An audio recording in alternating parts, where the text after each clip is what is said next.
what's up, Skyball? I'm here with Imagination Creation Films, and today, well, it's December 10th, 2021, and I think we're live. I don't honestly know. You just never know these days with the wonderful world of my internet, but it's possible. It's highly possible that I'm live. It is glitching in and out, doing a little different software today, going back to the StreamYard to try some new things, and we'll just have to see. I don't know what's going on, but it shows there are 0 viewers, and that's not something we ever. Oh, there's Tommy.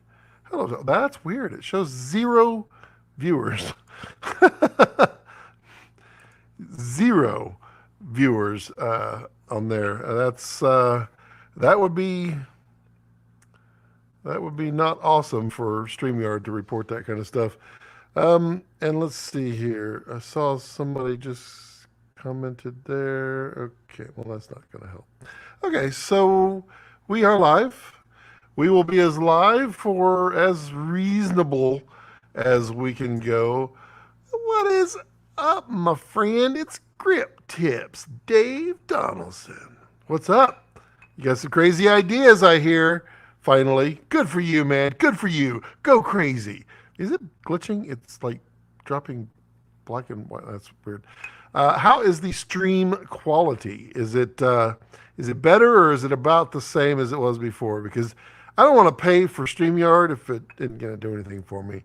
Hello there, Kevin. How are you? You have a right. Everybody just waited to the last second to sweep in there. We've got Don. What's up, Don? How's Alaska? Oh, Don is the first to like, but don't let him be the last to like. That's right. You can click that like button easier than other people. Dave says it looks good to him. That's good. So we've got some successes here. Great. I loves it. Don, what's been your take on the quick videos? Because I've noticed you've been doing nonstop quick videos on YouTube. Has it been a positive experience or a negative experience as far as how your audience likes it? I've heard some interesting things about it that people don't care for it at all. In fact, I've heard many larger channels tried it and lost a ton of subscribers, and they're like, no. So Alaska's good. Been living in LA, Vegas, end of November for a breakdown. Nice. Little warm weather for you. Probably sweating like crazy. Got your ponytail all pulled back and all drenched with sweat. Yep. I believe it. Dave says, admittedly, I still don't know how to like. Oh no, Dave. Oh no. I feel like we need to help Dave again. Dave needs assistance. Maybe Dave will drive all the way home to like it. I would have thought you would have taken your homework and learned that one. I've also added the Facebook feed to this. I think it's working on Facebook. I don't know. I don't particularly care for Facebook's live stream. And I don't like presenting it out there really, but StreamYard will let me do it for free, so yeah, I just kind of do it. Don says, more positive for me. A majority of the audience is not subscribed. Well, this is very true. I have a pretty high ratio of unsubscribed as well, which makes me wonder, why don't you like me? Why don't you subscribe to me? What is it about me? I imagine that's exactly it right there. These people are like, oh, I don't like that. No. Somebody should do a tutorial, says Dave. Got 4 subscribers, so I'm super close to 200 now. Oh, Don, you'll be out there big, especially if you start posting some BTS stuff. Oh, you'll get lots of subs. People eat that up. My next week, starting really tomorrow, tonight is going to be margaritas and cigar night. Tomorrow, uh, I'm going to be shooting a a music video. We'll leave it at that. And I'm going to be doing like 10 to 12 run-throughs with it. It's going to be interesting. And then like next week, I've got. I mean, next week is just jam-packed. By the way, do you see it? Do you see it? It's the Kessler roll axis. So those of you with a cine shooter, you can now roll with it. I just have it running slow just for effect in the background. But it's rolling. It's rolling. It's motion control speeds. Dave says, getting a glitch now and again, almost as if your sentences never break. You know, Dave, you do know me, and you know I don't ever put periods at the end of my sentence. Ben, hello from Georgia. Hello. How is everyone? Is everyone doing great? We got, what does it show? Where does it show? Used to show. It shows there are a total of 7 people on here. 1 on Facebook and 6 from YouTube is what it shows. I don't think that's accurate. Let's see well, neither one of these seem to have, I mean, there's more of you people talking than there is on here. Hey, look at that. We got the man himself, Mr. Eric Kessler. He's probably just sitting here admiring his motion control go round and round and round and round and round and round and round. The Kessler Rolex. What did I see? What I did there? I'll see. Yeah, Dave, you're not allowed to make jokes until you can click a like button or a thumbs up button.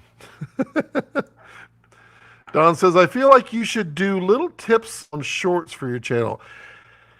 All right. Let's ask you all. You all are regulars in the channel, live stream, all that stuff. Put it in the comments. Yes for I should do shorts. No for don't you even think about doing shorts. Or no for, I'm not going to watch them. But let's do it that way.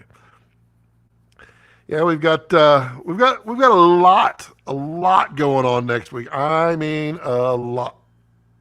Oh, look, I'm live. Wow, I'm really thankful for that. I didn't know this. Thank you, YouTube, for letting me know. I mean, next week is going to be jam-packed. I've got video after video after video after video after video after video to make, and it's going to be interesting. We'll see. We'll see how it all comes together. Because we've got. I'm going to be clicking on the wrong thing.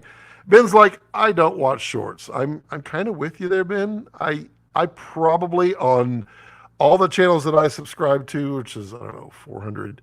I might watch 1 out of 100 that I see. I watch Don's every now and then, like for instance his How to Walk Up in the Wind, and I watched Peter McKinnon's a couple times, and now I won't watch any more of Peter McKinnon's.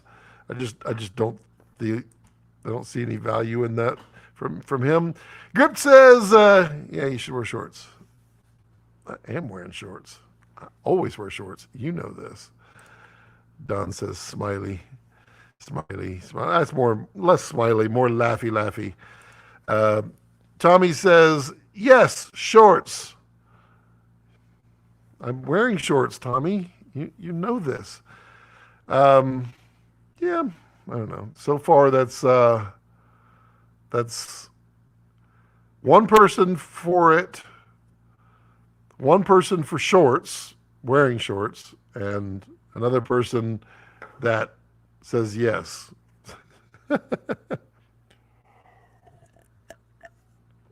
hope it's still live streaming. Let's see here. We can do, I can put this down there. Yeah, yeah. If you have any questions, please post them. I'm more than happy to answer questions. This is an informal gathering of like-minded individuals. So don't feel bad asking a question. I literally have not much to say other than interact with everybody because I'm a very quiet person. I just don't say much anymore these days. It's totally not true. Completely not true. Um, let's see here. Maybe for a quick bit of comedy, but very rare. Oh, I do like me some comedy. I do like comedy. Or do what grinds your gears? Potential. I thought about doing the puppets, the puppet shorts, but I feel like the last time I tried to do shorts, it didn't. It wasn't. It didn't work the way I thought it was going to work, and I wasn't very happy with that. So I'm not sure. Grip says, "You want to know what grinds my gears? Shorts, shorty shorts. Really, Grip? Really, Dave? You don't like the shorty shorts? Come on, come on. I know you like the shorty shorts. Who's got shorts? Demonetized. You know that's a commercial that's gone. I bet you can't even do that commercial today. That would probably be. Oh my goodness. Helpful hints once a month. That I could do, Tommy. Philip Bloom. Hello, Mr. Bloom. How about just wearing shorts? I am wearing shorts. Come on, Philip. You have never seen me without shorts on. And we've run into each other a few times. Never without shorts. Never. I always wear shorts. Don says that for me, it takes a day or so for YouTube to push it on the shorts platform. Interesting. Dave says, I'm going to start doing shorts. You should too. Then we call Dave, don't even start with me on that collab stuff. You know what I want. And until that happens, don't you say that C word. Don't you say that C word. Chris says, hello from Temple, Texas. Hello, Chris. How are you from near Austin, Texas? Actually, I'm just about as far from Austin as I am to you. I drive through Temple all the time when I'm going to Dallas. Let's see here. What about Budgie Smuggler? I don't know what that is, Philip. I keep learning about these English snacks, and they all have crazy names too. And I don't know if this is I don't know. Budgie Smugglers. To me, that sounds like those puffy pants pirates would wear. But I don't know. I don't know. You English in your crazy language. Crazy language. Ben says, about to order Macbook Pro. It needs to be able to handle 8K. Which one? All right. So, Ben, let me ask you a question before you do. Do you want 14 or 16 inch? And if one or the other, is there a reason for that? And then we'll go from there. Because I want to explain some things there. Oh, Speedos. No. This Temple, this does not look good in Speedos, and I think everyone can attest to that. No, Speedo. I second the motion. Oh my God, snacks. Us crazy English and our English language. Yes, exactly. You guys should follow the original. American English. It's the original. It's, you got to go classic. Let's see. Dave says, I think Philip is talking about something that involves a banana and a hammock. That's what a Speedo would be. That's what, yeah, nailed it, Speedo. Oh, you're just a little behind, Dave. It's the 30-second delay. I added the extra delay so that closed captions would work, live streams. Philip, by the way, good job on your Orion video. I thought that was the absolute best way to demonstrate the strength of the Orion light. And now I can't do it. No, really, that is literally the biggest strength, I think, of that light. The light's great, but demonstrating it the way you did is exactly right. Budgie Smuggler, I think those pantaloon pant, the pirate pant things would be what a budgie smuggler would be. I think that would be great. If I heard that on Pirates of the Caribbean, which is of course true to life English accent, I think if they said budgie smugglers, they would just be pointing to their legs. Probably not, and there'd be a whole lot of English just laughing and snickering at us Americans.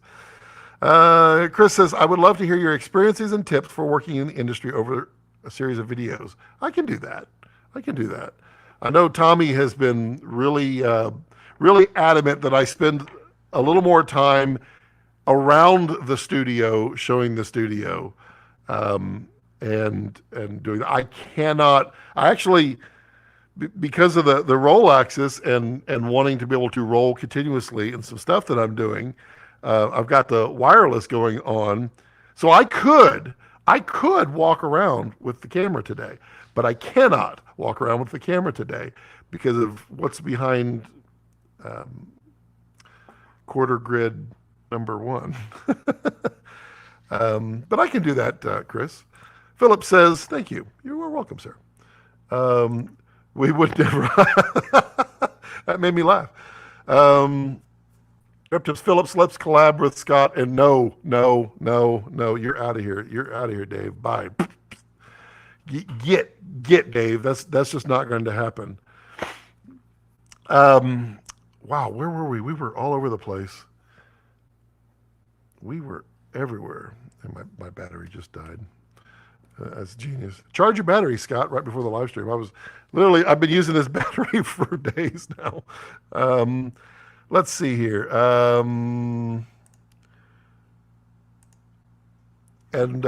Where's the answer? Did I miss that on the MacBook Pro bin? Answer on the... And we've lost. Oh, there we are. We're back. Wow. There's my internet.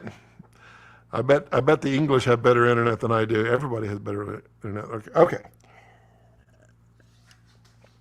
Okay. So interesting that Light Pro and Dito lights are joining forces. Well, I mean, might work out. Okay. So Ben says probably 16-inch MacBook Pro.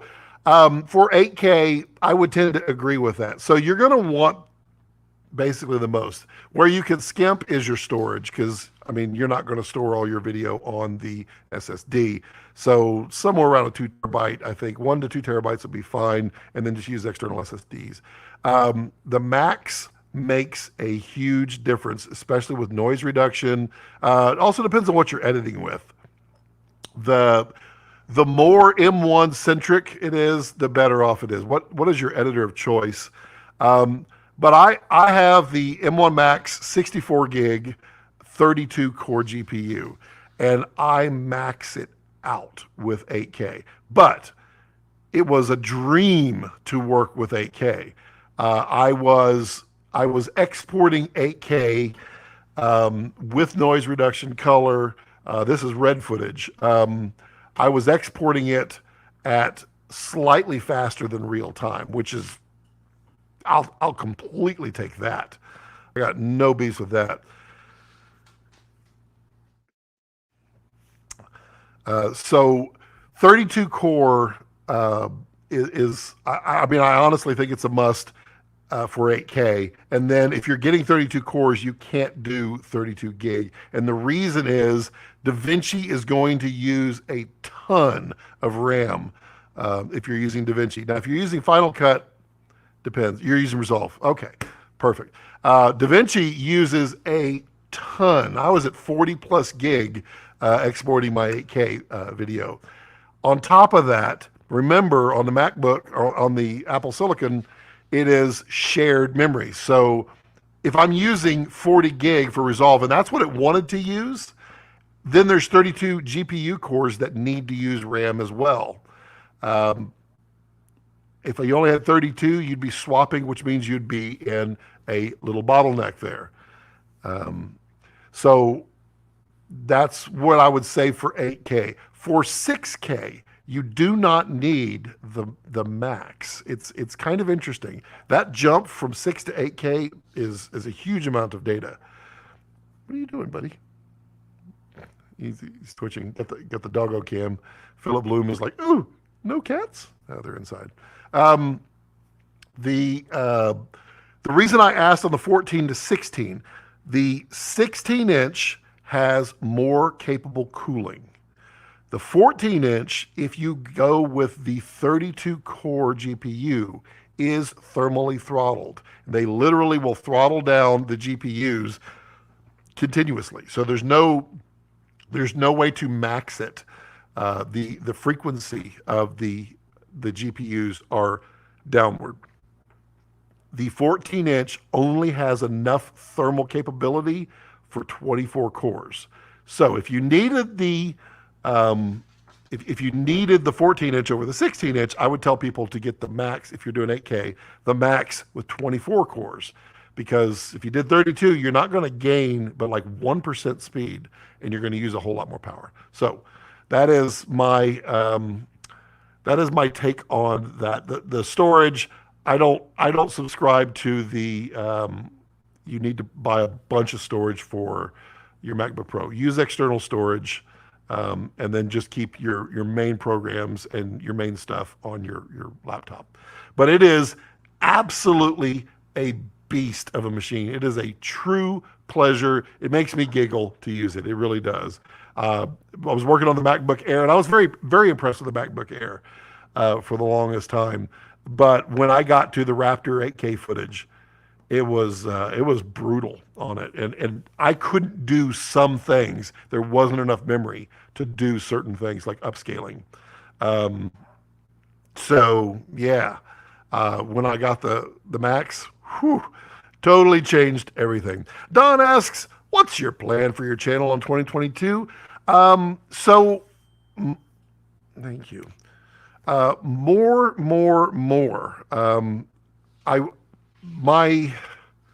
My goal is to generate more work by more behind the scenes here of videos that I shoot for the channel, in the hopes that they see what I can do.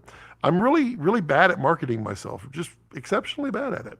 And so I'm trying to generate more and more work as much as possible. So 2022 is about generating more work, but thusly generating more here. Also, across the board with all my channels, I want to be where I'm producing one video a week for each of my channels. And it's going to take a lot of work, a lot of dedication, but you know what? That's what 2022 is for. Yeah, Philip, did you get an actual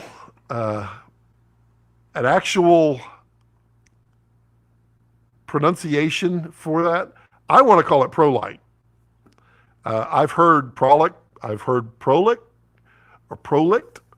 I don't know. I like Prolight. I think it's just super easy. Ben says, thanks for the feedback. You are entirely welcome. 1 terabyte is plenty. It is. I explained it, I think, last week. I went 2 terabytes because I do music as well. And so all of my plugins, I have close to 1 terabyte of plugins. All of those, they're soft synths. All of those I put on my laptop this time.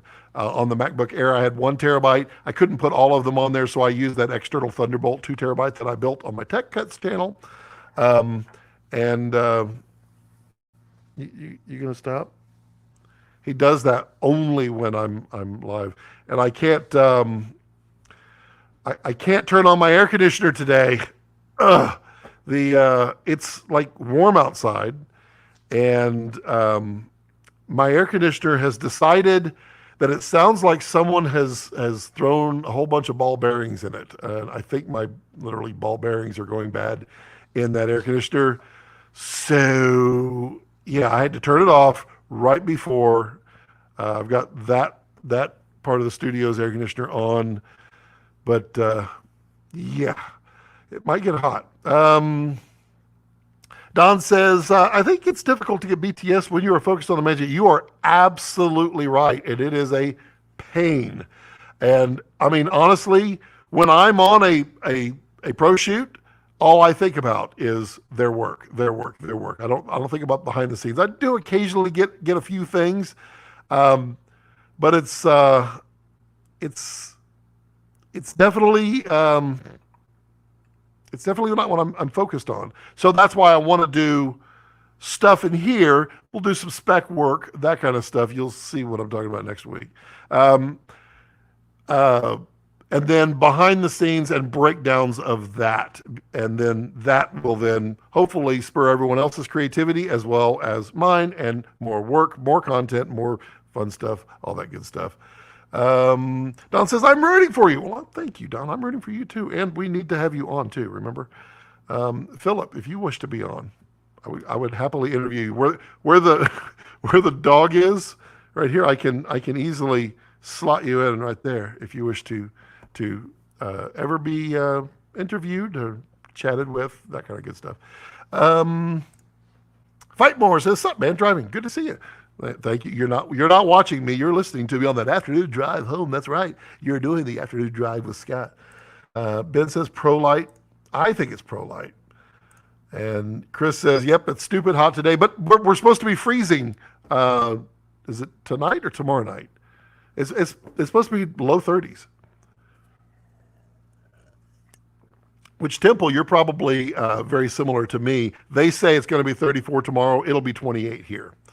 Fight More says, dog love. There we go. Brandon. Hello, Brandon. What I love about this channel is the size, the people who participate. Other channels suffer from a lot of basic questions, which isn't the best for industry talk, in my opinion. Keep it pro. I agree with that. I don't want to shy away from beginners, but I will definitely, as we grow, if it starts to get to that repetitive nature, I will just point people to go watch Primer Video 1 that I haven't made yet, clearly. Primer Video 2, that kind of stuff. But yeah. Grip says, yeah, get Philip in there. Yeah, that's up to Philip. Yep, I am down.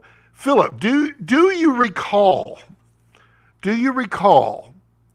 the very first time I ever met you?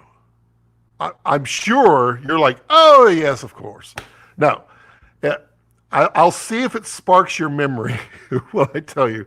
The very first time I met you was at, you had just left B&H at NAB. This was 5-6 years ago, maybe. And everybody was saying hello. And I introduced myself and said hello. And then I asked if I could have a picture. And you said sure. So I handed you my phone and I posed. And you took my picture and I said thank you and I left. I just wanted to be different. And then I posted that I said photo by Philip Bloom. Don says, yep, I am down. Okay. It's actually 36 in Toronto, which is good for this time of year. Well, I mean, Toronto. There's no N in the middle. Toronto. No, there's no T in the middle. Toronto. Right? I'm getting it right? Toronto is how it's stated. Dave says, who could forget you, Scott? You're like 9 feet. This is true. But I think Philip's already left. So he'll never know the story. Either that or he's currently just doing this number. Let's see here. Well, we got lots of people. Lots of people watching. Let's see if it says anybody is on. There's people from all over. So that's nice. Okay, so Fight More says, quick question: have you ever been have you been to Utah? I'm shooting there in January. Have about 4 extra days to camp and sightsee. Any recommendation for spots, photos, videos? Yes, I've been to Utah numerous times. Um, Whereabouts in Utah? It's a big place. It's not quite Texas, but it's a big place. So whereabouts in Utah will you be? And then I can definitely give you some lots of ideas. There's camping all over Utah, and it's a pretty place. It's a uniquely different pretty place. But some of the prettiest stuff you've ever seen for hikes and camping and all that are in Utah. Um, Also, Fight, if you want to see some of the ones that I will mention, depending on where you are, I've done quite a few vlog behind the scenes, uh, just shots of that on some videos. Go back. I guess it was this year. Maybe it was the beginning of this year. I feel like it was. We were at Canyonlands. I've been to Arches so many times. I don't really care for Arches. Arches is so overdone for tourism, makes it difficult. Zion National Park is in the southwest corner. It's so unbelievably tourist packed. It's not fun. Um, I like Canyonlands down in Moab area. Moab is a uniquely gorgeous place, and in January it'll be quite cold and interesting. And then there's also National Reef National Park, I think it is. It's gorgeous. Up by Utah, there's a whole bunch. Go west of Utah, there's the Great Salt Lakes. It's everywhere. Um, yeah, so tell me where you're going to be. Yeah, I like going back to the keeping it small in the community. I like what I like is the pro aspect of this. I definitely want to teach the pro aspect, but I also learn the pro aspect of it every day. So it's definitely that's where I want to be. Fightmore says, I'm in Salt Lake, but we'll drive 3 to 4 hours if it's worth it. Moab is absolutely worth it. It's a beautiful place. It is, it is, it is it's desert. Well, not desert, not sand desert. It's rocky desert, barren desert. Um, Let me pull up my channel. Nope, not there. Um, Gotta go here, gotta go here. I will play. It'll be funny. Watch me get my own copyright strike. That was touring. Didn't I do that? Okay, there's that. There's that. Oh, did I not? I didn't. I didn't. That's right. I was, okay, okay. So the last time I was in Moab, I filmed for a different purpose. It was a nature purpose. So I didn't vlog. Like Don said, it's really hard to focus. Where is, um, that's interesting. Oh, do I have? I don't have. I was thinking I had some of that video on there. I don't. Northwest Filming Adventure Day. Yeah. You'd have to look up Arches on my channel, and you can see what Arches and Canyonlands, I think, is in there as well. Grip Dave says, all right, well, I have like 3 union classes that are about to suck up 7 hours of my day. Talk soon, bud. Yeah, let's do that. Let's collab. Let's collab. Let's do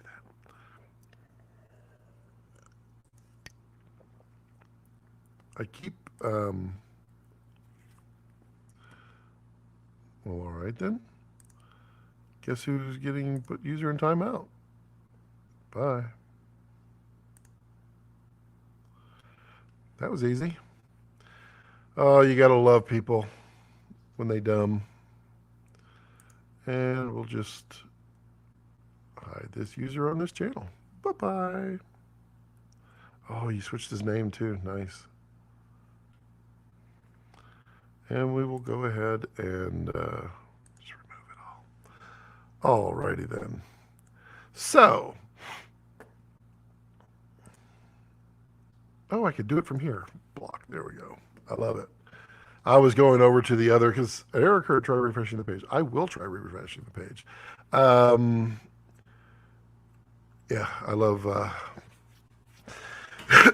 those crazy Russians, and also Czechoslovakia as well. Mostly the Russians, and their scams. They try all the time. Y'all should just like vote. Not all Russians. I'm not saying that. I'm saying the hacker Russian, or the scammer Russians. And I'm pretty sure they're Russian. That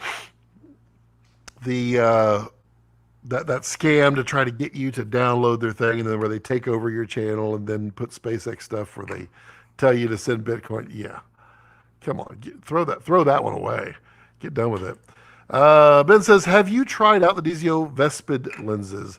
I have not tried the Vespids myself. I have tried the zooms, and the zooms are cool. The Vespids are I have not used the Vespids on a shoot. I've seen work with them.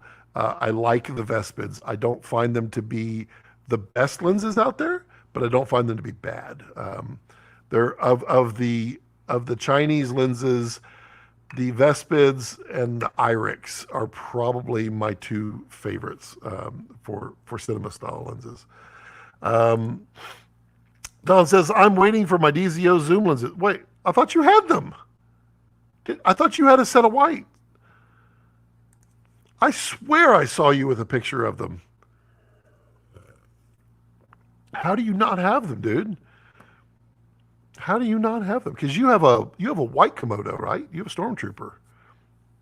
I swear I saw you with that. That's wild. Yeah. Let's see here. Let's switch from the dog is really being boring, isn't he? There we are.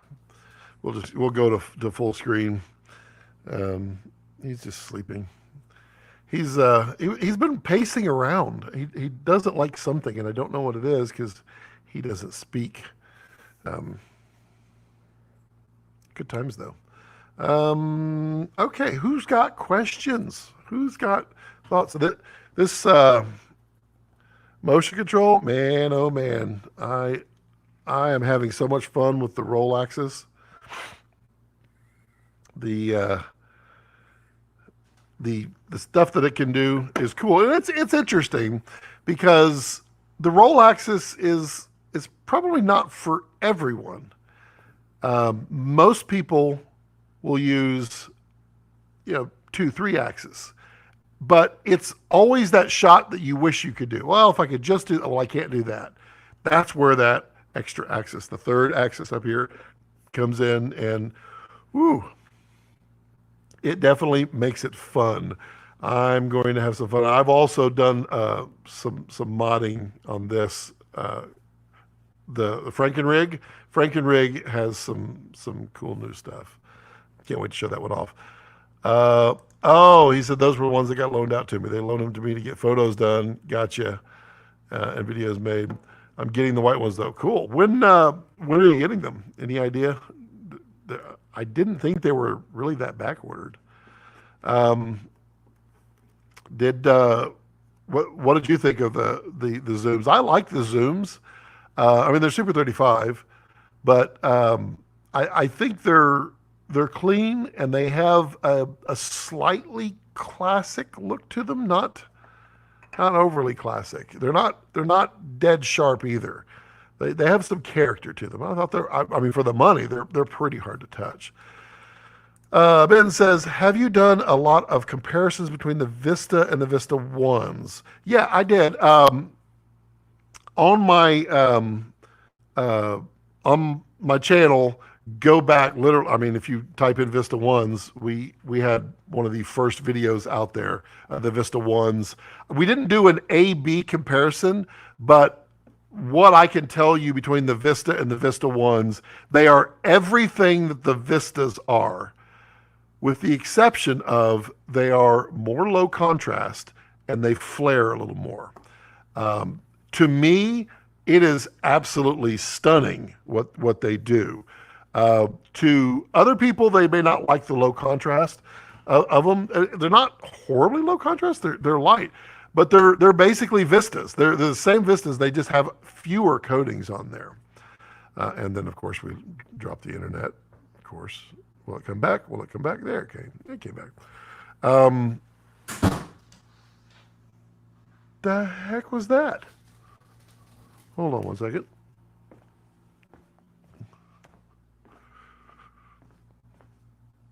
What was that? Really? Well, all right then. And that, my friends, is why you do not put your C-stand boom arms on the wall. It somehow slipped and fell, and there you go. So, yeah, that's the biggest. You could go to my review of the Vistas, and then the video that we collabed with Tim Dowles and Curtis Boggs and a bunch of other people to shoot in Vegas with the Vista Ones. And it was the first time on Monstro. No, they've been on Monstro. There was different ones that was on Monstro. But we shot it on Monstro. It was phenomenal. I really like the zooms. Reminds me of vintage Russian lens. Yeah, that's fair. They do have that kind of look. And Ben's like, yep, there we go. 08 says, hello guys. Hello 08. How are you? How's your world? We are participating. It's getting warm in here. Well, we'll see how long we go. I may be like, oh, it's time to tap out. It's getting too hot. Getting too hot. I can't believe Philip left right before airplane. Right before I mentioned that's kind of funny. Zero, how's your world? Throw questions out there.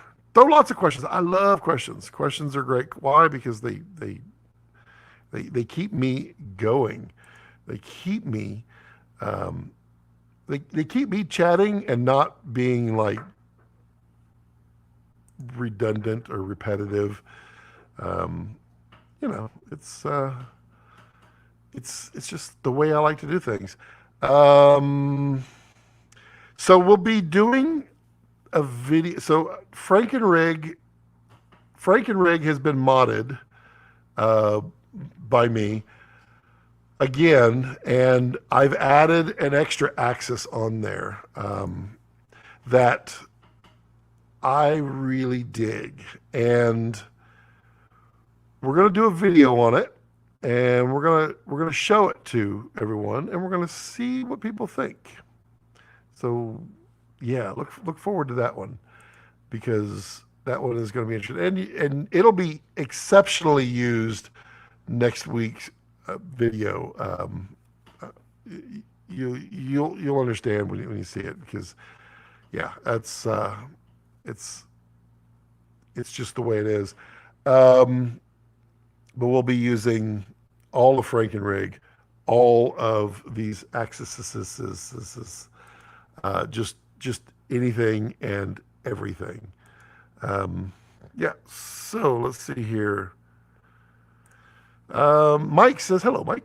Have you used the new Sattler active heads? Debating between a used FSB8 or the Active 8. Would like the extra payload support when using the Flowtech 75 legs. I have not used the Sattler active. No, I don't think I have. But that being said, Sattler makes really good stuff. So I don't imagine that it would be bad. And getting the extra payload, I completely agree with that. To me, I want stability. I want many factors of adjustment on my pan and tilt for the fluid. The best way I can describe it: put a 1200 millimeter lens. I want to be able to track an airplane and never it jitter at all with a 1200 millimeter. That's what I would do. But I don't think I would turn my head away from the new Sattlers. 08 says, what I love about the DZOs is the wide angle distortion. Kind of reminds me of the Panavision C series or other vintage anamorphic wide angle lenses. Interesting. Five more says, just looked up the Moab winter photos. Don't worry, at a traffic light. Man, seriously, thank you so much for that piece of info. So Moab has, you're looking, there's Moab, Canyonlands, Arches are all within like 50 miles of each other. They have hotels in Moab if you want to do that, but you can camp in Canyonlands. There's BLM land all over the place out there, and it's absolutely gorgeous. Sorry, let me see if I can find the photo that I took with the van. Let's see here. This was August. We were at an amazing campsite in Canyonlands, maybe. And I think this was earlier in the year. Pretty sure it was. Pretty sure. We camped right on the edge, and Canyonlands it's close. It's not quite Grand Canyon, but it's pretty impressive. Let's see. Okay, there. Okay, so is it this one? Yeah. Okay. Let me take this one and send this one to my my AirPad, and then we'll take it and go here. And we'll just remove your question real quick. So that is literally 25 feet from there is where the van was. It is stunning. Let me see if I have another.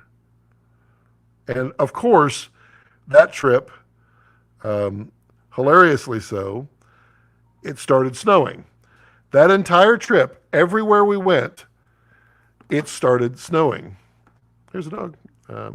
So there's the van, and we're just camping right there. It was absolutely gorgeous, amazing. Completely recommend that. Yeah, it's worth its weight in enjoyments. Ben says, I was talking to a Red owner that was wishing there were more compression options, yes, below LQ on the DSMC3. Thoughts? Don't count that out. I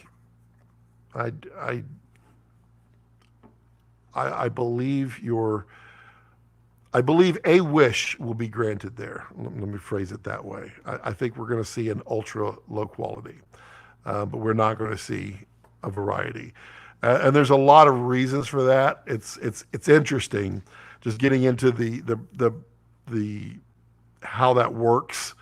It is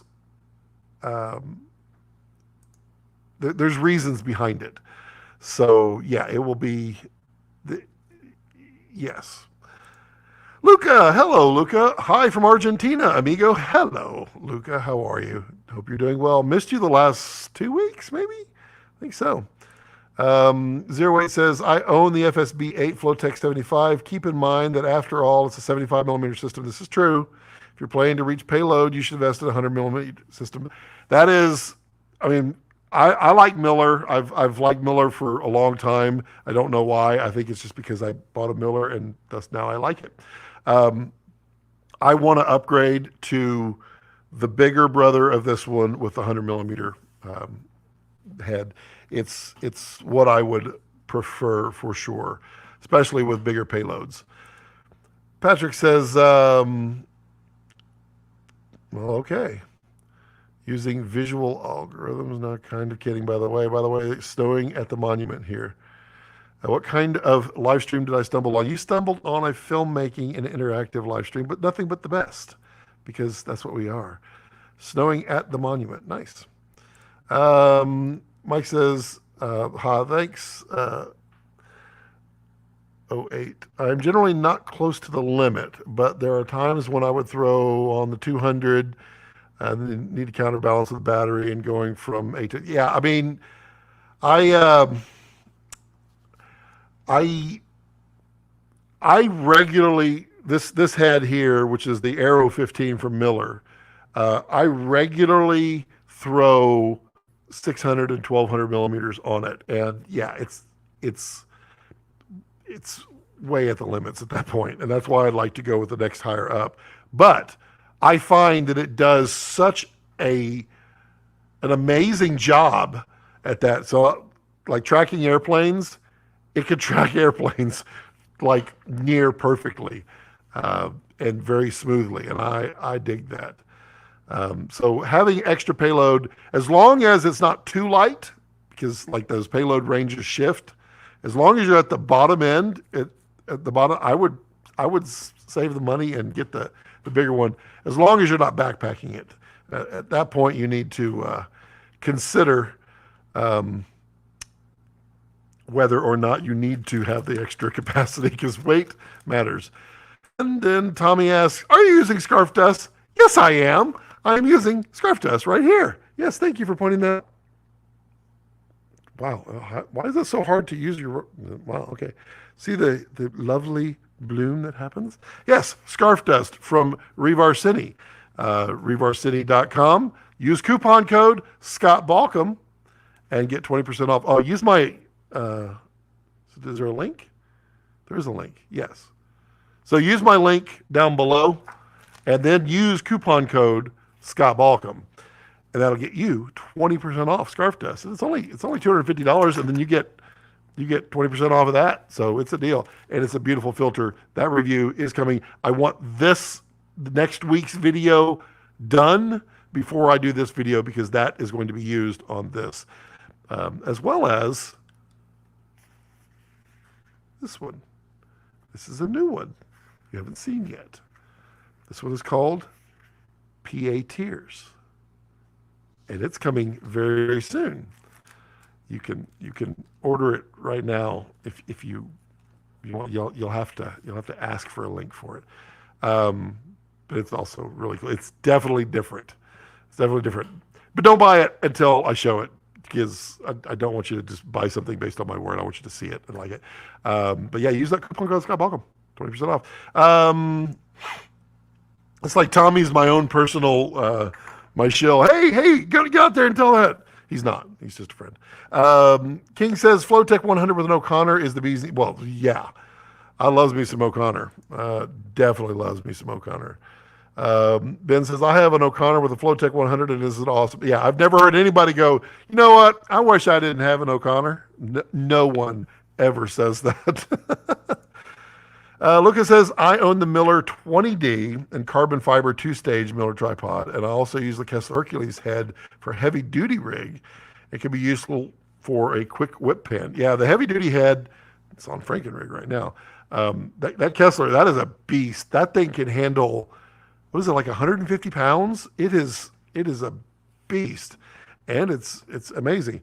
You got the 25, or the 20, a 20D. That would be a pretty reasonable upgrade. I thought I was looking at like the 25 for me, but I mean it's such an expense, and I've got to get Vraptor first. Oddly enough, Vraptor weighs less than DSMC2, which is it's right here. Those of you who are wondering what I'm pointing at.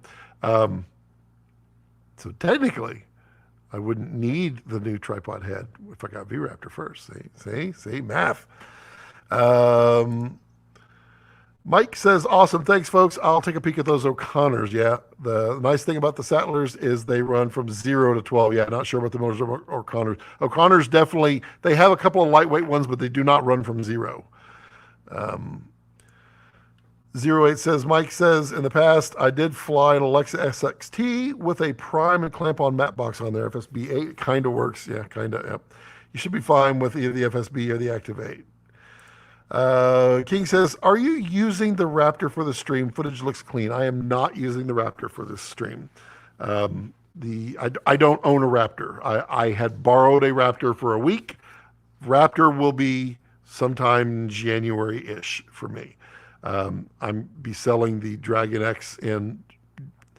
Well, I'm waiting. I've been waiting. I'm waiting for one additional update to Komodo. So the time-lapse mode is available on Komodo now. If you don't have it, go get it. I'm waiting for one additional update to that because I use like 1 frame a second and 2 frames a second a lot on time-lapse mode. So when that comes, then I can actually be without the Dragon X for a little while, or be without a camera for a little while. So I will then sell the Dragon X and then work my way towards Vraptor, provided life doesn't throw curveballs. You know how life can be. Yeah. How does the Breakthrough V&D compare to Kipper Tye's Revolva? So I have used both numerous times, and it compares quite differently. First off, the Revolva does not work with every lens mount. Well, I mean, it is a lens mount, but it doesn't work with every cage, sorry. It can get in the way, and I think they're addressing that. The other thing with a Revolva, you get 4 is all you get. So clear is going to be one of them, and then you have to choose 3 others. And you're always wanting the one you don't have. It's story of life when it comes to that stuff. When it comes to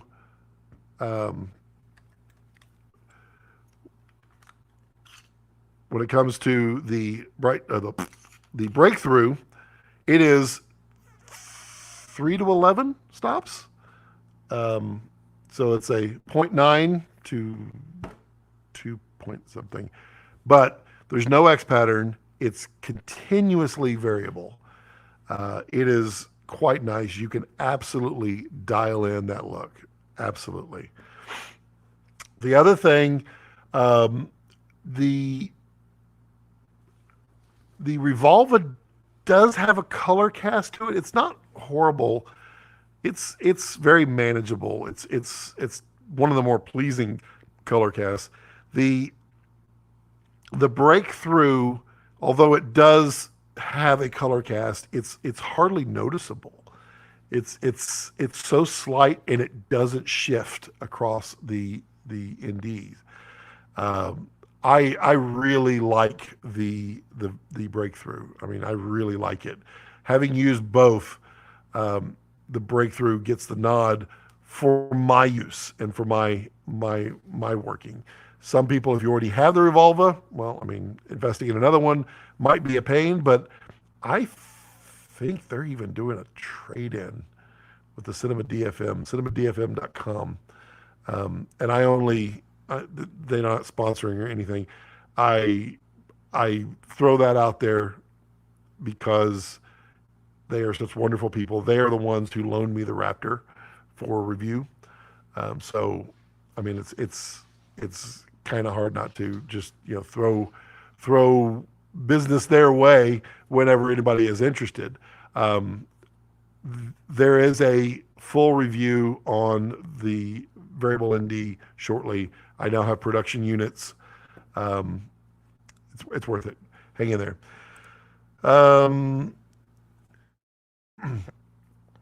Any comments to share to a post-prod guy from your standpoint? Well, I'm also a post-prod guy. I mean, any comments to share to a post-prod guy? We mess up. We make mistakes. It's not intentional. We're under a lot of pressure. We know that post-production gets thrown a lot of curveballs and a lot of, yeah, sorry about that kind of things. And so we appreciate you. We thank you. We understand. We don't mean to do wrong, but pressure is a pain in the butt. Post-prod guy from my standpoint. If you're doing post on red footage, and if you're doing like VFX or anything like that, tell your people shoot at the lowest compression possible, just to help you out. What other, Patrick? What kind of comments are you looking for? I got lots of comments for post, but I also do post. I'm an editor as well. I just don't like it. 08 says what's kind of sad about O'Connor is their quality has dropped substantially since they are owned by Vitek. They started using less quality materials for profit. Well, there's a lot of sharing in Vitek. Vitek is definitely using their economies of scale to do their products. Lucas says, which lenses are you going to use with the Vraptor? My first set of lenses, and I will be switching to PL, as I've mentioned. I am going to be buying Sigma Primes. My first round of lenses. My second round of lenses will be probably Vista 1s if I can get them. Otherwise, just Vista Primes. I adore the Sigma lenses, just like I adore the Vistas. The only reason I'm going for Sigmas first is, quite frankly, budget. I will not have enough budget to buy a full set of Vistas right off the bat, so that's why. Sigmas are the surgical standard for clarity and crispness on a budget. They're amazing. Vistas are absolutely crisp, absolutely beautiful. They have a little more character to them, which I do like. I like them for nature stuff. I like them for human and skin. Whereas the Sigmas require a little bit of diffusion to make them look prettier with skin. But I mean, it's almost a 2-to-1. You can buy 2 lenses of Sigma to 1 of the Vistas. That's why I'm doing it. But I do love Vistas. Don't get me wrong. I love Takina. Takina is fantastic. Lucas says, by the way, I got my MacBook Pro Max 16-inch sitting at home in Italy. Well, that's not going to help you any. You need it now. It's so good. It's so good. Boy, I have made those fans spin at pretty high RPMs many times with that thing, and I love it. It can do so much and resolve so fast. I love it. 08 says, how dare you question the QC of O'Connor's?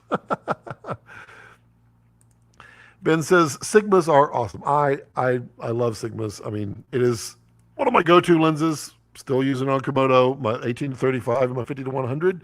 50-100 has a whole lot of focus breathing.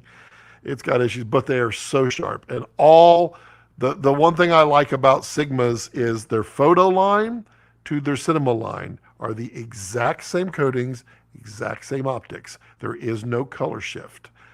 That means you can use photo lenses for a lot.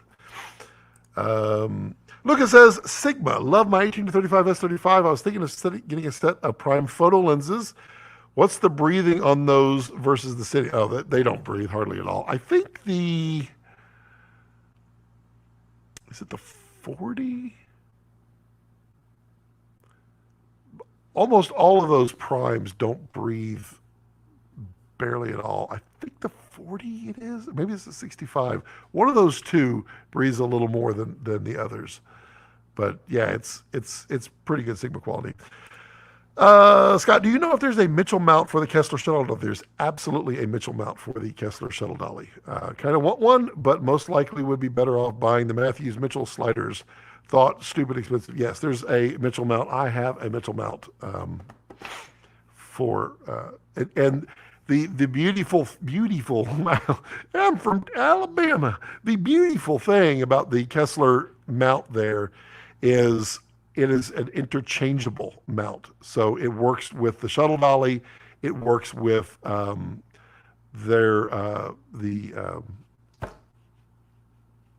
kill shock, which I also own. So yes, they're all interchangeable. So yes, they have it. Feel free to use my link down below to purchase it. I do get a small commission there. It helps the channel.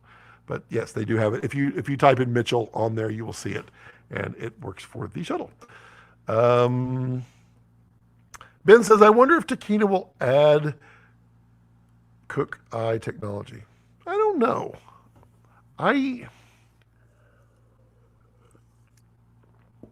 sure he would like to get it done. So Ryan Avery, who is Takina Cinema USA, he's what's really been pushing Takina to do cinema and do it right. And from what I understand, he's doing everything he can to get what he's got out there. I'm sure there's tons of stuff he would like to do, but I know he's got a master list of things that he wants to do first, and then who knows. And let's see here.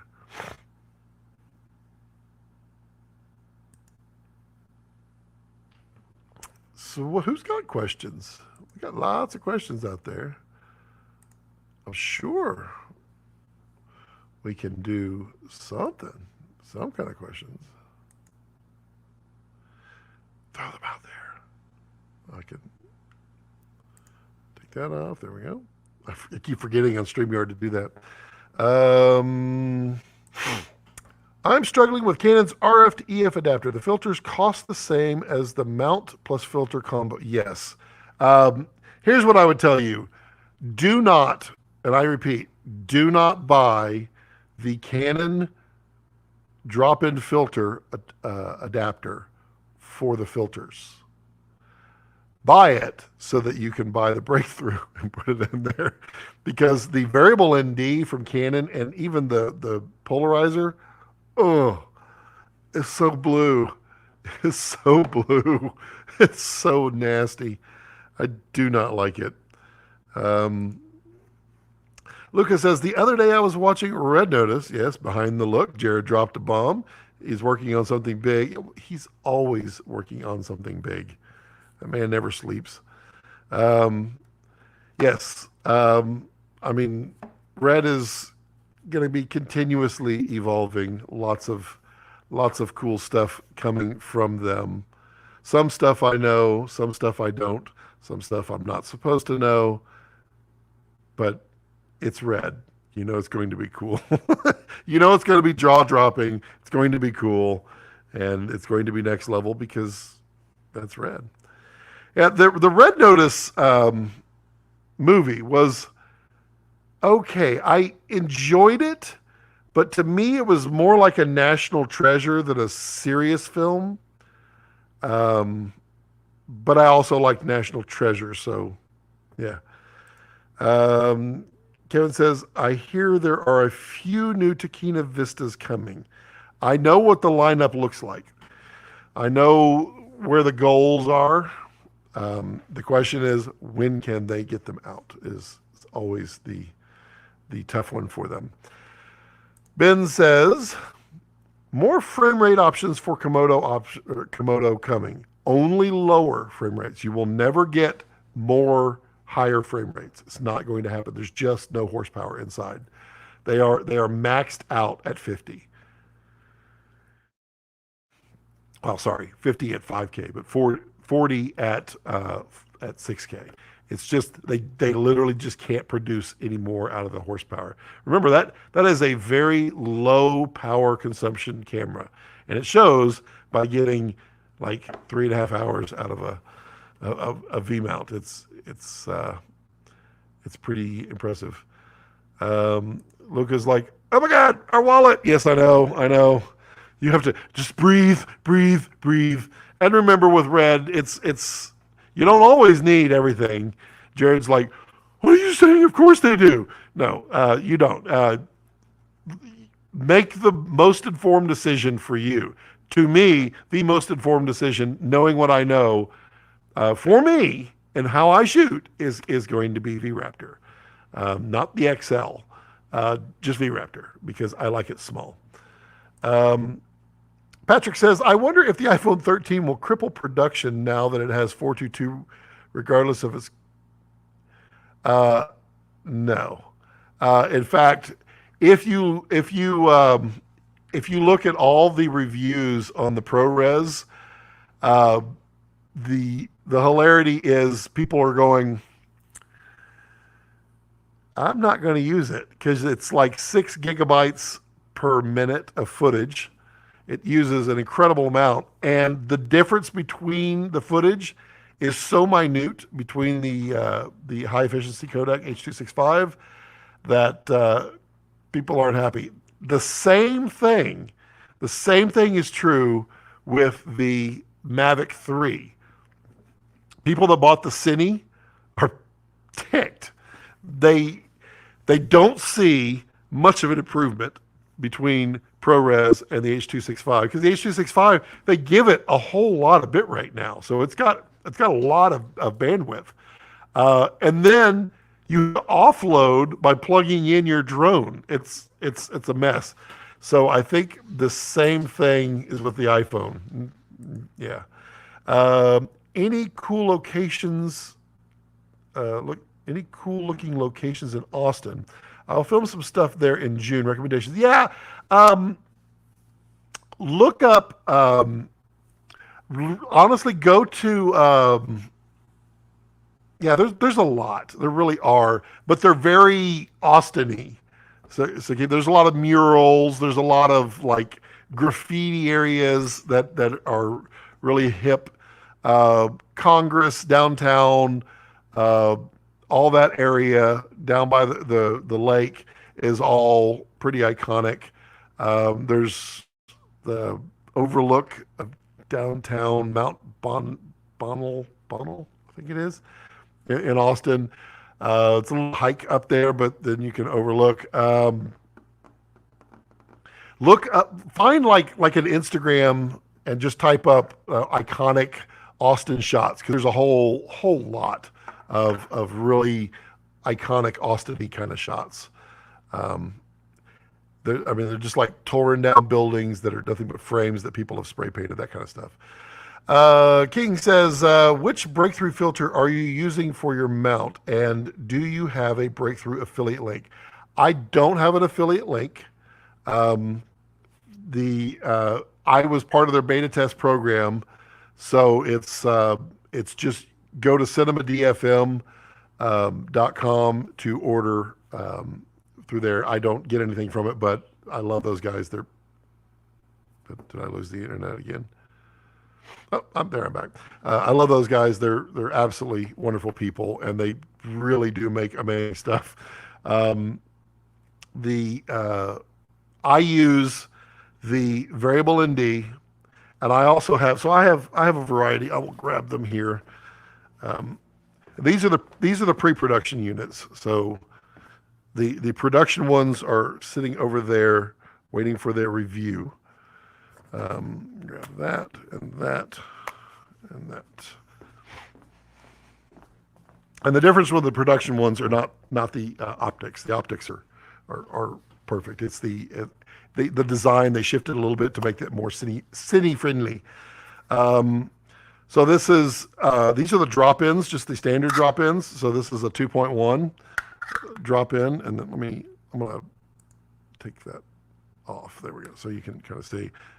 This is if I turn them around the right way, it's a 0.6, 0.9, and these are the standard drop-ins, and I don't think these are quite available yet. And then this is the clear, and you have to have a clear. There's a lot of optical reasons that you have to have a clear. I like, since I use EF, and they don't have the EF mount yet, I use the Canon drop-in mount. And then this is, make sure I get the right one. This is the variable ND from Breakthrough, and I have to hold it the right way. Try to line it up in there, and then you can kind of see through it. So you can see there's no X pattern in this. That's the beauty. I'm trying to, this is really hard. It's just clean. The color shift, come on. What am I doing? So there's 3 stops. Yeah, so this is the one that I use a lot, and then I also have the circular polarizer. I use them separately for that. I also have a set of their 4x5 565s, and they are truly they're stunning. No color shift. That is, I can't say that enough, because that is something that most, not all, most suffer. The highest quality ones don't have a color shift. Your Firecrest don't have a color shift. There's a lot of them out there that are pretty.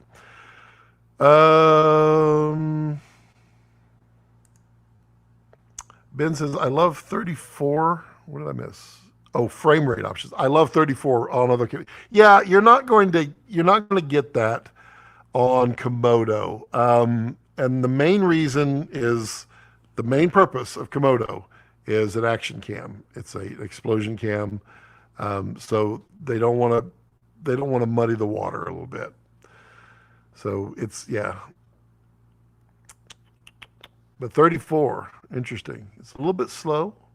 You do that for intimate scenes, things that you want to kind of slow the emotion.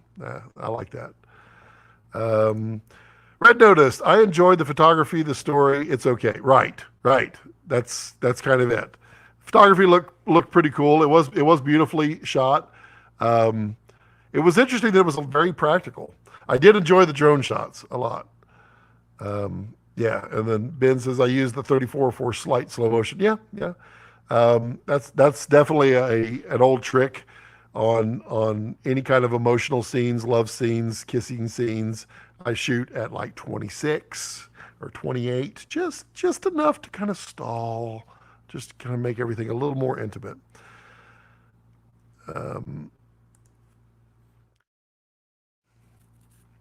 Don says, too many options sometimes is a crutch. It's true. That's true. 08 says, let's talk production monitors. Would love to own a 17-inch small HD. Right when I was going to buy one, small HD discontinued it and replaced it with one that was double the price. Yes, they did. Any recommendations? So I have been trying to get some larger monitors for review. I honestly don't have the money to buy some of these large ones, so just getting them into review. And I don't keep that stuff. If they want to give it to me, fine, but I don't keep that stuff. I'll return that stuff. I don't have qualms about that. I just want to review them so that I can give people some other opinions. I mean, Flanders is by far the best for the buck production monitors. That being said, I mean, you're in the 5 to 10K range. You could buy one of the smaller, like the small HD, get the used ones. Those should be at a reasonable price. OC has a 21-inch that a friend is getting, and I'm hoping that I will get to a chance to play with it, and I'll let you know. We'll see. OC has a good bang for the buck. I just don't know until I do. Yeah, Flanders. If you can pull a Flanders, or you can find a used Flanders, those are absolutely worth their weight in gold. King, did you watch the latest Red YouTube video? At some point, Jared said exciting things are coming. Thoughts, software or hardware releases? Yeah, there's a lot of thoughts on that, King. A lot of thoughts, and yeah, there's a lot of stuff coming. Red doesn't sleep. Luca says, big hug. I have to go, my friend. Luca, thanks. Enjoy Argentina. Your wife, right? She's from Argentina, and so you're down there visiting family, I think. Is that right? But you said you were going to get some epic shots in Argentina. I think that's what you said. Well, your Mac is waiting for you back there. Have fun. Patrick says, the drop-ins use behind the lens as in video ND filters, but what's the difference with in front of the lens? So one of the reasons for drop-ins would be lighter weight. So you drop them in, you're dealing with a small amount of glass, and you don't have to have them in front. Another reason is every time you add an element in the front of your camera, you're dealing with reflections. And the more you can minimize those reflections and refractions, the better. So by not putting a large piece of glass up there, you are minimizing the refractions that could sometimes appear. You see them in the lens flares that come. Also, sometimes you need to run multiple layers of diffusion or various filters in there. And when you start stacking a whole bunch of filters in the front, you start getting some strange artifacts that can occur. So that is one reason to do it. Another reason, simplicity. Get it out of the way, put it in a place where it can be automated. So the new, the production version of the drop-in has a 0.8 pitch gear on there, so you can actually automate iris, or well, you can automate iris on a lens, but you can automate ND with a motor. So you've got that, and it's quite nice. I mean, there's a lot of reasons to do things in various places, and there's no right or wrong. It helps get out of the way for the most part. Ben says Red Notice is a fun popcorn movie. Yeah, and you know, it's funny because after watching the Red video on it, I'm going to watch it again just so I can pick up on a few things, especially the changeover from the drone to the Steadicam shot. I want to see that. Red Notice colors and DR were beautiful. The storyline was a mixture of nail biters and happy tears. Very good story. It was fun. Like I said, it's National Treasure, and I like National Treasure. So yeah, Don says, what do you think of the small HD Teradek monitor? I haven't used it. There's some stuff from Teradek coming, newer, that's better. So stay tuned for that. Nick says Flanders BM series are in the 3K range. Does the BM though? Does it have false color? Because I know I love false color on the Flanders. Flanders is by far one of my favorite lenses out there. Lenses. Man, I can't talk today. Hello, Jared. Always sleeping. Oh, he's listening in. There we go. Let's see here. Ben says filter reflections can show up in post when it's too late. Yep, it's true. Boy, it's getting warm in here. Woo. I want to turn on that air conditioner, but the ball bearings. Oh. Well, let's play. Jared, I'll give you the option. You do not have to reply. Anything you want to tease, anything you want to say, anything you want to you feel free to post it. I will happily share it. If not, no big deal. Let's see. The drop-ins should increase the effect of ghosting, just like speed boosters. Yeah, that's possible. Nick says Flanders BM series does have false color. Okay, we own the 9 and the 24. Love them. Well, Nick, I might look towards that. Yeah, Flanders makes some beautiful monitor, and their tools are they're unmatched. They are pretty phenomenal. Yeah. So who was it? That was 08. Yeah. So 08. I mean, Flanders is better than the small HD in my opinion. For a production monitor, I didn't find the small HD monitors bad in any way. I liked them. I used them. I mean, I've used the Atomos, the Atomos monitor, and it's okay too. It's Jared, you can. I can put you on as a guest if you want me to. I will happily do that for you. I can bring you on. You just let me, hold on. Copy the clipboard. Everybody, please stay tuned for one moment. I'm going to go here to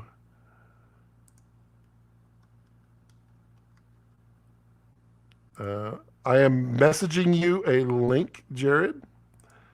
And if you want to jump on that, I will put you on. If you don't, no worries. Am I getting yelled at? What am I? Oh, okay. There we go. Thought I was getting yelled at for something I said. not by Jared, by somebody else. Don says, Jared Land, hi. We'll see if Jared shows up. If he does, wow, how am I going to hear him? I do have headphones. I am going to need to think that one through before I put myself in a box here. There's a lot of wires. Well, these are going to look silly. These don't even, wow. Let's see if that even works. Yeah. See if he wants to or not. No pressure, dude. Don't. Let's see here. Maybe he was just saying he wishes he could post photos, but he can't because of oh. Okay. Can I I'm assuming I can can I tease this?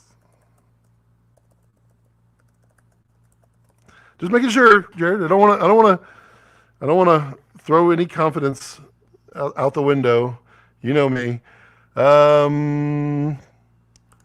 Let's see here. King says Jared can say a word or a phrase, and we can split, cut, stretch, and pull his words for another 4 hours. Scott, in order to decipher the message. Oh, this is true. I've got a photo. I just got to get a thumbs up or not. Let's see here. Ben says, own a Flanders and a small HD. Both are great for their intended purpose. Love the 702. Yeah, the small monitors are fine, especially the brighter ones. Why you choose to have light darks in your current stream? If you're talking about the flashing, that is my internet. Unfortunately, it sucks. It was supposed to have been fixed today, and it did not get fixed. Oh! Hold on. Wait, let's see here. Do I have him? Oh my God, is this gonna work? 1 second. I need to make sure this works. Okay, okay.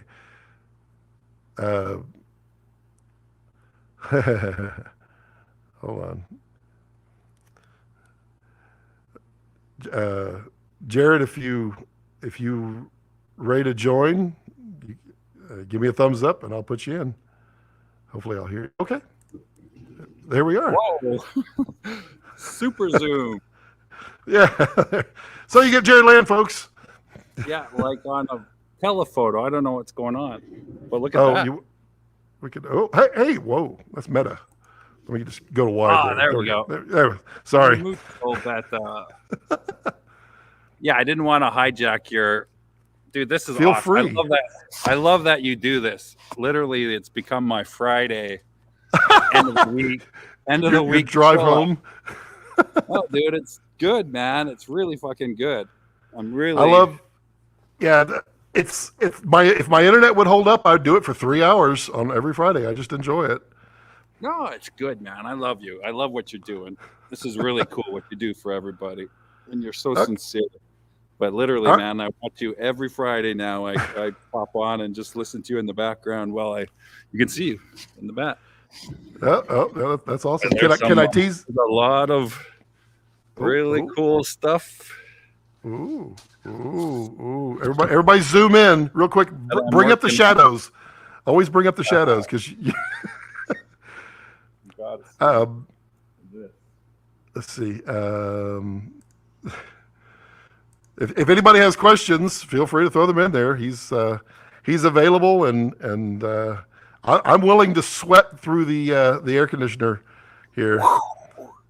I'm just gonna sweep this through. Whoa! What was that? Whoa!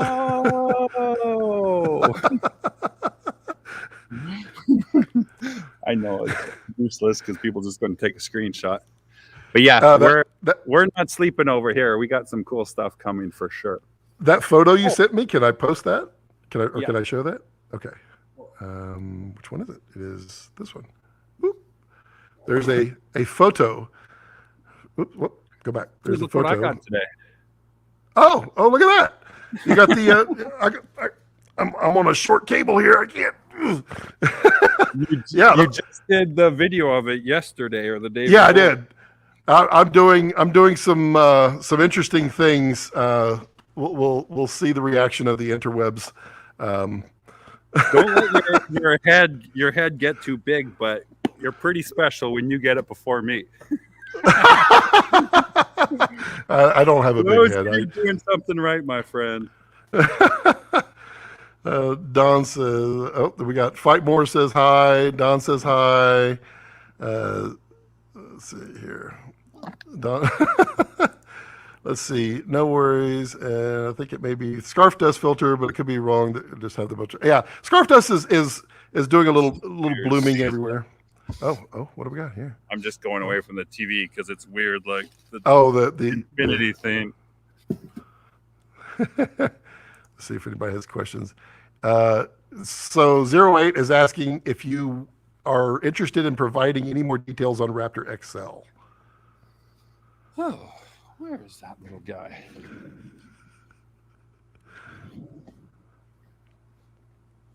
Oh. What do you want to know? It just flew right by. All right. Yeah, I don't know. Any more details on Vraptor XL? So what, How?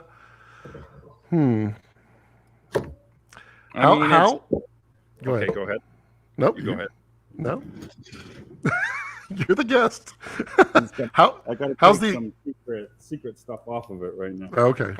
Some add-ons.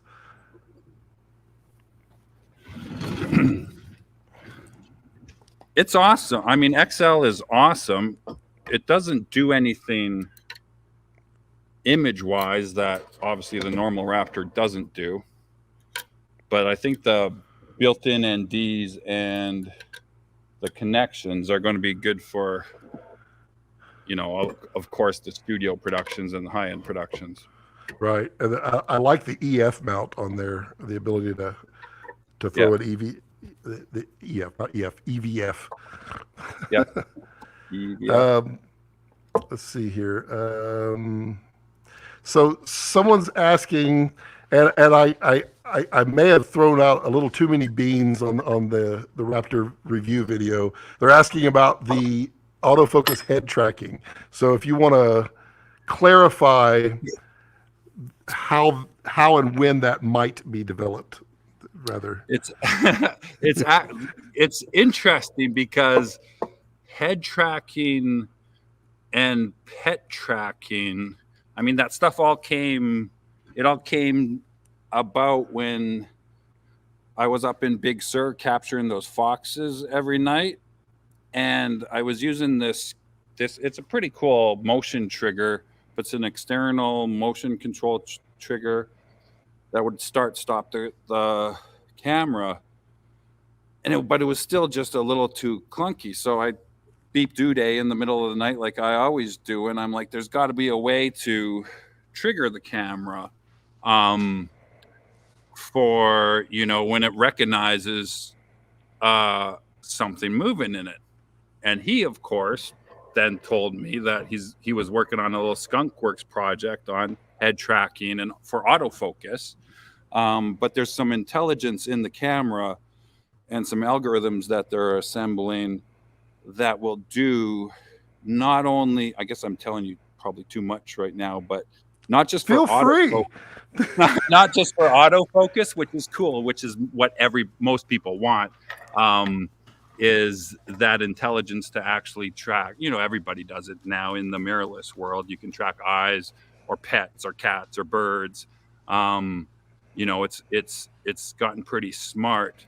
But for me, the most exciting part of all that, autofocus is great, but being able to trigger the camera when you sense motion and sense for me, when I had, the foxes out in the middle of the field and I was half a mile away from it, for it to automatically track, not when the wind is blowing the trees, but when it actually recognized an animal.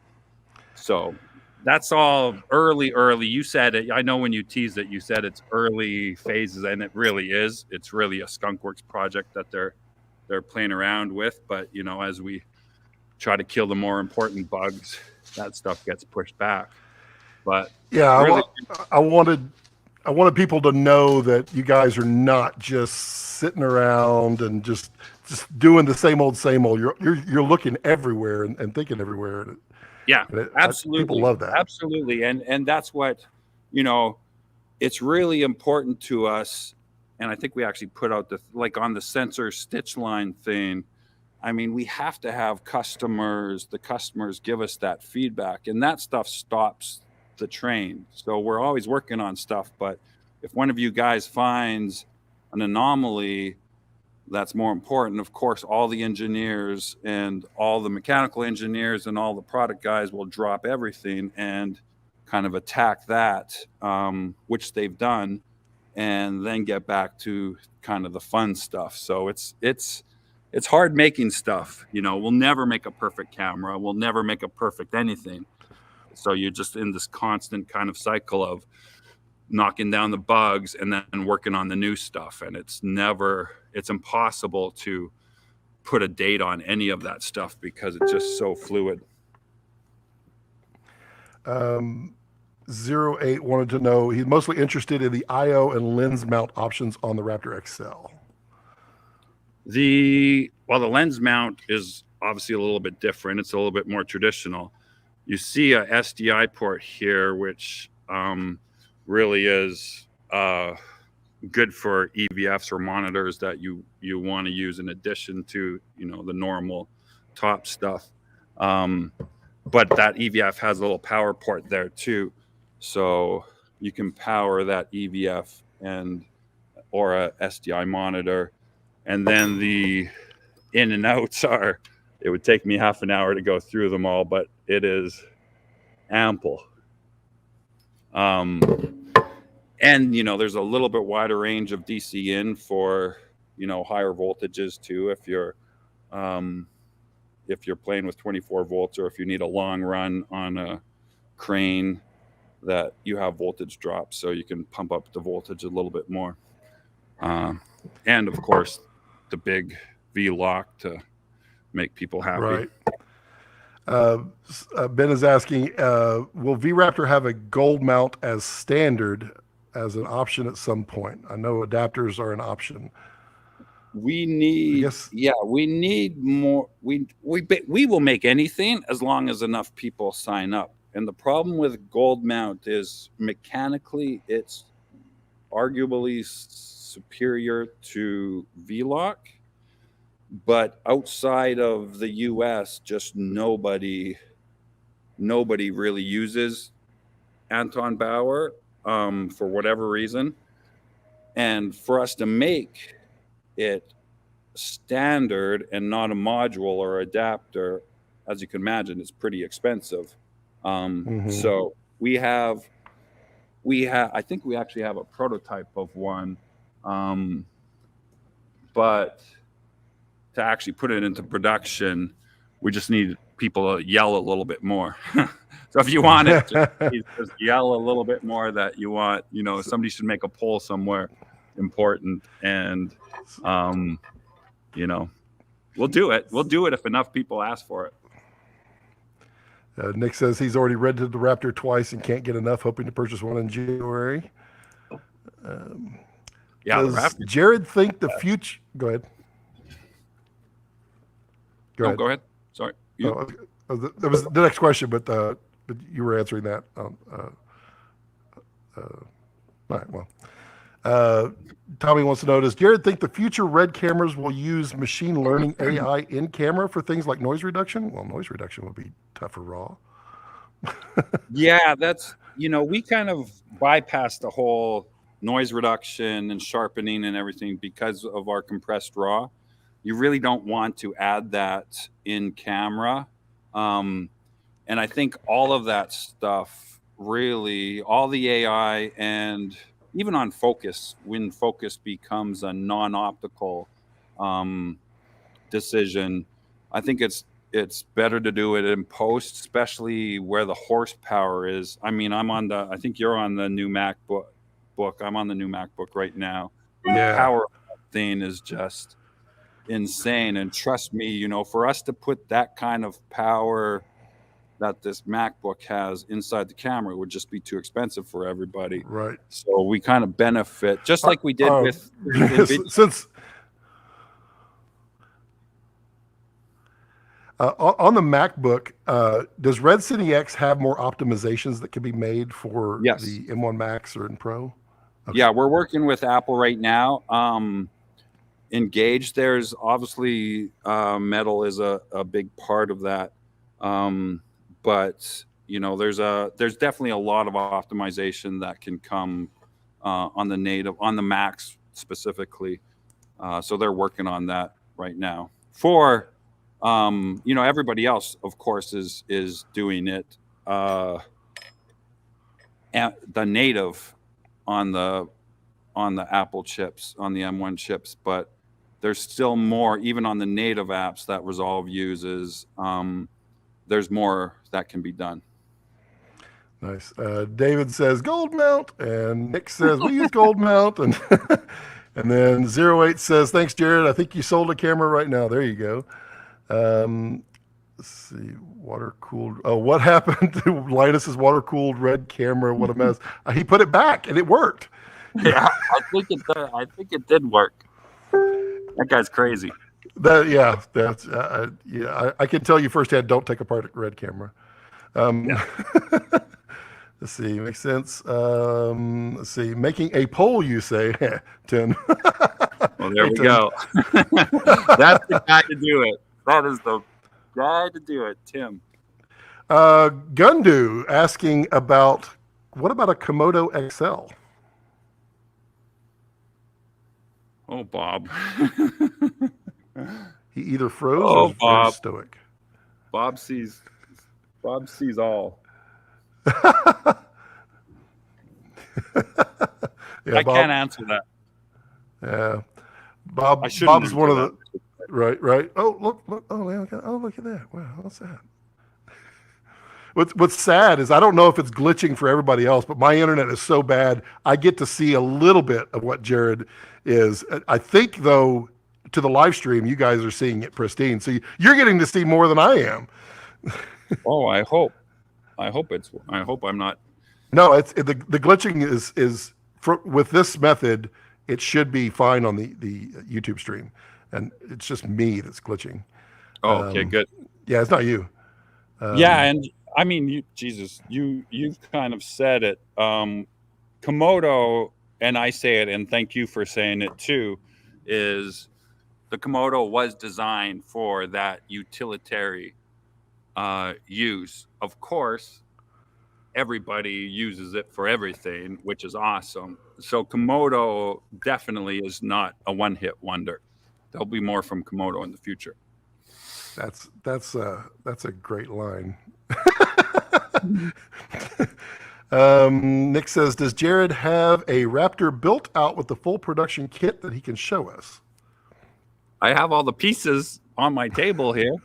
It's not all. I mean, you've seen the handle. Of course, the handle's not that exciting. I've got my red key, my red tool right here. I can help assemble if you need. Oh. Let's see, my dog left. Hey, dude. Yo, dude. I'm on camera. You want to say hi to my peeps? Hi, peeps. Hi, peeps. Oh, I know that face. All right then. So that's the handle. That's the bottom part. I don't know what pieces you guys wanted to see. I think they probably wanted to see the whole thing together, I'm guessing. Yeah, we'll do that. I should have been prepared for this. I didn't mean Well, to, but we talked about doing a live stream, and it's just, your time is valuable, far more valuable than mine. So yeah, maybe we should do something more like predictable. Maybe next week we'll get on and do right, something a little bit more predictable sounds good, less spontaneous. Yeah, which isn't very me, but it is what it is. Right. Let's see. That said, I got to jump off. Okay. And get back to work here. But All thank right. you for everything. You guys are awesome. Thanks for jumping in. Everyone appreciates it. I guarantee it. Yeah. Thanks, guys. Right, thanks. Bye, everybody. Bye.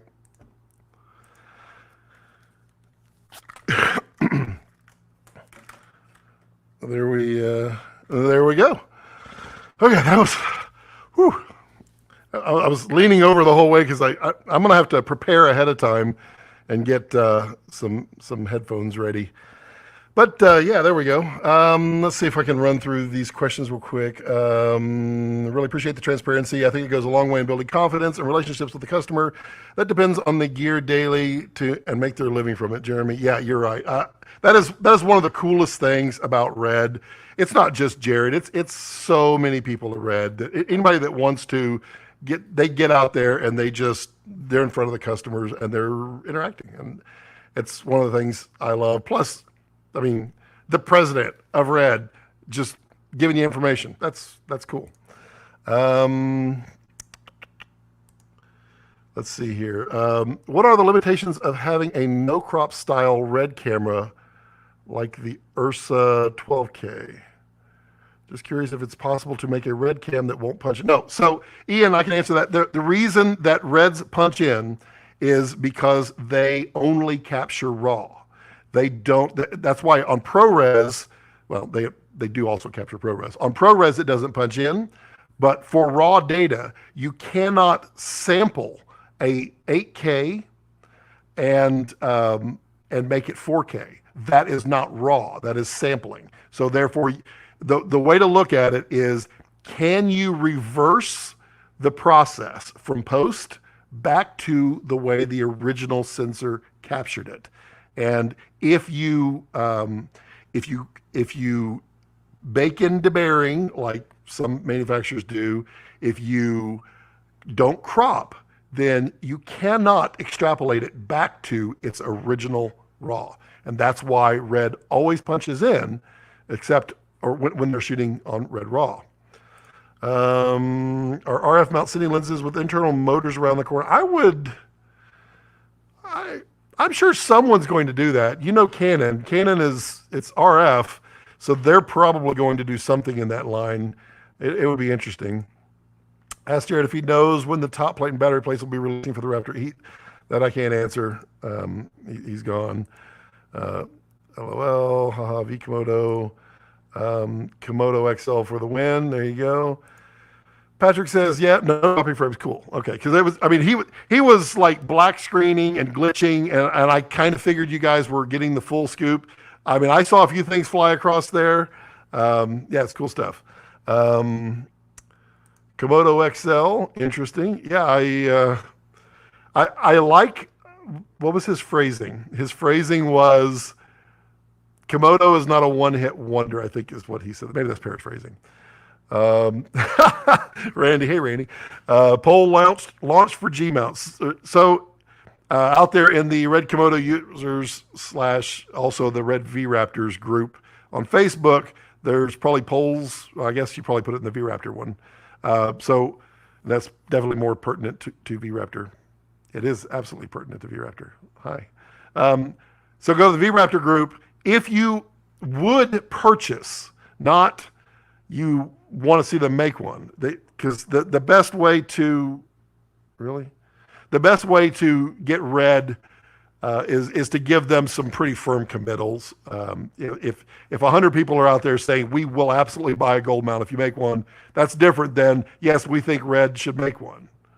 That's different. So go out there and answer that poll and see what we can get. Jeremy says playing back smoothly for stream, great. I'm glad, because I don't want to embarrass my guests. That is one of the advantages of doing the StreamYard, is that I can do interviews the stream happens from StreamYard, and I'm up. Everybody's connecting up to it, so that helps. Don says, definitely great to take it on live events, especially for breakdancing. Yeah. I'd love to see a top plate and battery plate. Yeah. Don's, we got lots of questions. Definitely, the Komodo is great to take live event. Yep, okay. Didn't I just do that? Perhaps a Komodo 4D with a built-in gimbal. I don't think the world needs another one. I don't know. I want to play with that camera just so I can play with it. I just don't know. I don't know. I know a lot of people are I know a lot of people are interested in what it can do. We will see. 08 says, could you ever possibly show the monitor? If you're talking about the regular Vraptor monitor, there's several of them out there. Well, there's many of them out there. So there should be some pictures out there of that. King says, thanks, Jared. Jared, there. And then Randy, thanks, Jared. And Scott, thank you. Carlos, hey, Carlos. That was awesome. Yeah. I don't have a clue. He just like, boop, hey, how's it going? And, we're all better for it. 08 says, such a great guy. Yeah. Just the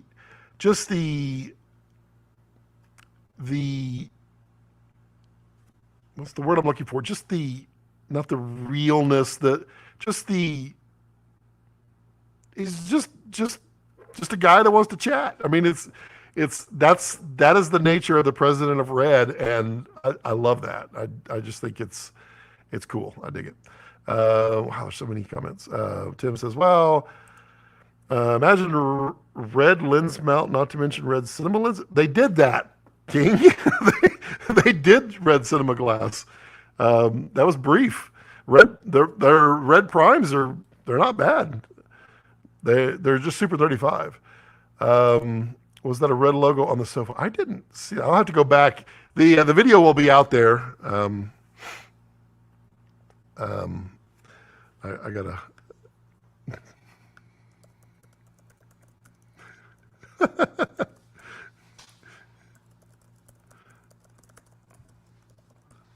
I want a red logo on the sofa would be cool though. We should all push for Komodo XL. Yeah, I mean, honestly, King, the more vocal people are about what they like and what they want, the more any manufacturer is going to listen. That is, I mean, that's how they get their idea. They're thinking up stuff too. But like he said, if their customers aren't giving them feedback, then they don't have anything to base anything on. Oh no, please no. Oh, okay. Carlos says, I would rather have R3D as is instead of the, well, that's true. Yeah, Tim says Komodo is not a one-hit wonder. Yeah, that's a great phrase. Patrick says, now you're dropping. Yeah, I'm dropping them. I'm dropping them up to them. So yeah, that's Don says, now I got to think about saving up for a Vraptor XL. Ooh, nice. Smooth here as well. That's good. So it seems to be more stable through the StreamYard because it was doing that full disconnects before. But again, they did do some work on my internet. It's a little bit better. Okay. Tim, because you may know, I don't know, don't respond to this question. Did anybody catch who that was that walked in? Put that in the comment down below.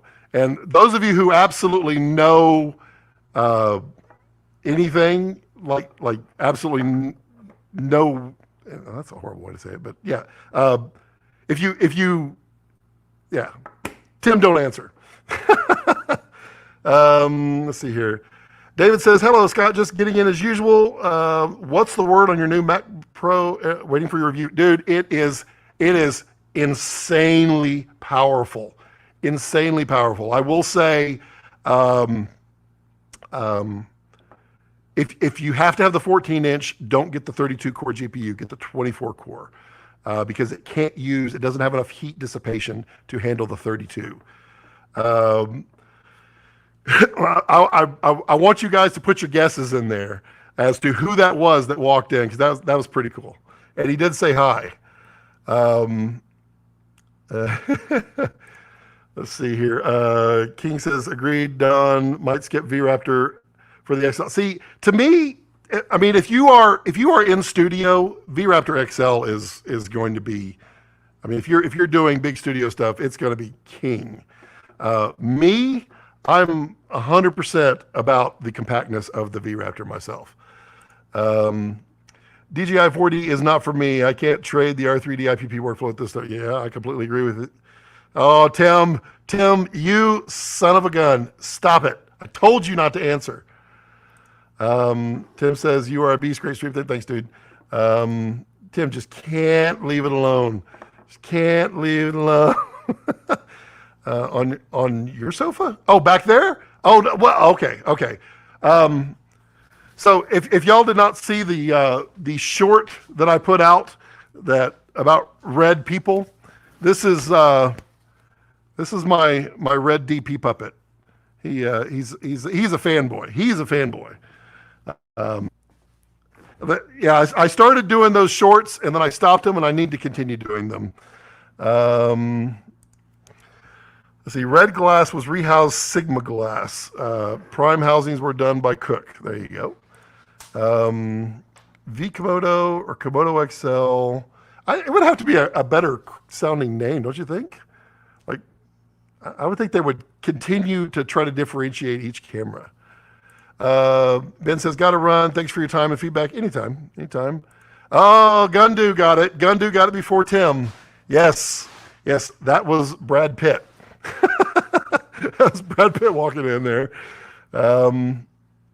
Let's see here. Just got word, another batch of Cinema DFM order shipped today. DSMC 2 and Vraptor. Oh, nice. DSMC 2. Interesting. That had to be walking. Nope. Brad Pitt. Michael Bay. Yep, there we go. Yep, so Gundu got it. I want post-production codecs right out of camera. Okay. All right, Patrick, I'm going to challenge you. Can you tell me exactly what isn't post-production about Red Raw? Because I don't agree with that statement. Back when? Maybe 6 years ago, 5 years ago, when you had to have a red rocket to do anything? Sure, that was definitely more of a pain in the butt. But today, with today's processing power on computers, I edit straight out of camera into Red Raw goes straight into my timeline. No proxies, nothing, and I don't have a problem with it. I would challenge you. What don't you like about it? And there's Tim, first rule of Fight Club. No, see, so Tim technically didn't blow it, so good for you, Tim. Speaking of shorts, where are your pants? I don't wear pants. I like to free breathe around the area. It's always short. It's 84 degrees here. I'm waiting for the cold front to come through. Carlos Quintero, there is no need to transcode R3D. Yeah, I would say, I mean, ProRes is optimized. ProRes is not an acquisition format. ProRes is optimized for post-production. So when people go, I love ProRes, it's optimized for post-production. But how about something where you all win? R3D, you all win because you can adjust everything in post. That's kind of a big thing. I like it. I know people just love to have like ProRes because it's fast, but upgrade your computer. It's 2021, almost 2022. Time to upgrade. One day, Brad will say hi to me. Let's see. King says, Komodo XL makes the most sense, but could take the Apple route. Komodo Pro followed by the top tier Komodo. I don't think so. I mean, look at the way. Well, there goes my stream for the moment. Look at the way Red has been naming things. They name them after animals and inert gases, helium, uh, hydrogen. That was a phone. So they're usually taking things. So I would think, what's a bigger, badder Komodo dragon that is not full on dinosaur? I don't know. ProRes HQ is less efficient. It is true. ProRes HQ is less efficient than R3D, unless you're running very low compression on R3D. Yeah, the dragons. Carlos, tell it. Yep. Tell that to Mavic 3. Yeah, Tim's one of those who got the city version of the Mavic 3. Brad Pitt apparently deals with all the SDI complaints. It is true. Brad he mans the phones after hours, so it's like, what is it, 3:30 times? So his shift probably starts at 4. So he's probably in a briefing now with Jared, topping off all the SDI complaints. Just follow the rules. I know it's hard. I know. I honestly, just jumping on the SDI bandwagon. I'm so used to it now. I don't even think about doing it any other way. And it's funny too. I was going to do a video, and I kept coming up with analogies for why people complain about the SDI process. And the best analogy I could come up with is, you don't get in your car, take out your keys, turn your keys, put them back in your pocket, and then insert it into your ignition. You have to put the key into the ignition first and then turn it to start. Why? Because it's the order of operations. That's what you must do to make it work. So plug in your power first, then plug in your SDI. There you go. R3D is also much smaller than ProRes on file size too, but it can be. It can be larger too. Yeah, we're going to just... All right, another one we got to ban. Every time you post, you're out of there. R3D, let's see. They made a T-Rex. They have a T-Rex? Let's see here. I use an older MC and use Resolve to convert to DNX. Yeah, okay, well, I mean, I said it. Any high-end machine today, and you don't have to have a 32-core Threadripper and a 3090 video. I mean, my machine back there, I have the M1 Max laptop that I absolutely love, and it tears through beautifully on 8K, except when it's on an 8K timeline. That's pretty rough. But Resolve, you can edit in a 1080p timeline and then export in 8K, and it will use the 8K. This is basic Resolve nowadays. But my old Windows workstation back there, which is a 14-core Intel 7940X, it's overclocked a little bit, and it has a 1080 Ti video card. It chews through 8K. This is, you know, it's time to move forward. You deserve a new upgrade. Go ahead and get yourself a new upgrade. You have the permission of the world to make your life easier, and then you won't have to worry about R3D, because R3D is really cool. And honestly, when Red and NVIDIA did their deal where NVIDIA could do the decompression and the debayering in the video card, that's what sped up everything. It really did. I'm super nervous about the SDI. I'll just be using my iPhone to monitor. Honestly, King, it's a simple process. I have that on my phone. I have it on my iPad, everywhere. I have the screenshot of the process. Just follow 1, 2, 3, 4, and then reverse it. That's all I got to do. King says, Scott, I know you've converted to Resolve, but is it Premiere easier to edit R3D? No, not at all. So the interesting thing about Premiere is it is way too easy to destroy the color space in Premiere of the 16-bit R3D than it is in anything else. And when I converted, I mean, I followed the rules. It took me forever to relearn. When I converted to Blackmagic to Resolve, colors were better, period, every single time. And yeah, there's a whole lot of processes to go. And I'm going to do a video on Resolve, but I don't have enough knowledge yet to give you not only what to do, but why. And that's why I haven't done it, because I'm not going to make shit up, you know? That's just the way I am. So it's when I get to that point where I'm really comfortable teaching people how to do the right way in there, then I will do it. But I mean, Premiere was probably easier until Resolve 17. I think it was 16. Actually, I didn't use Resolve in 16. 15 was more difficult for sure, but 17 is a champ with R3D. I mean, a champ. It is phenomenal. Okay. Did we exhaust through all the questions? We blasted through all those.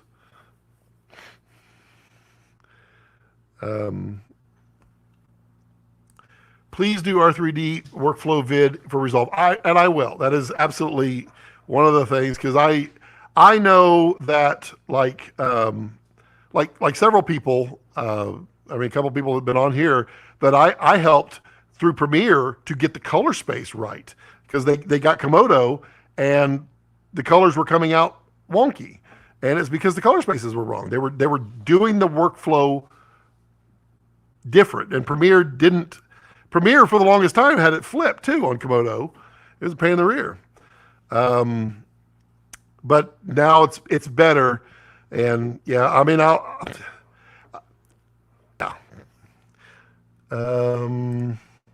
Carlos says it would be awesome if Resolve would use the Afterburner card of the Mac Pro. So the only thing the Afterburner card does, as I've learned, Carlos, is the H.264 and H.265 encoding. And if I understand it correctly, the MacBook Air, the 8-core, 8-gig laptop, is faster than the Afterburner card. I believe is correct. That they have shrunk it all the way down to a single chip. The MacBook Pro M1 Max, and you did a video on this. I watched it last night, wasn't it? I commented on it. That you weren't seeing all the performance that you wanted to. My eyeballs going nuts. You weren't seeing all the performance you wanted out of the Mac M1 Max, and I think yeah,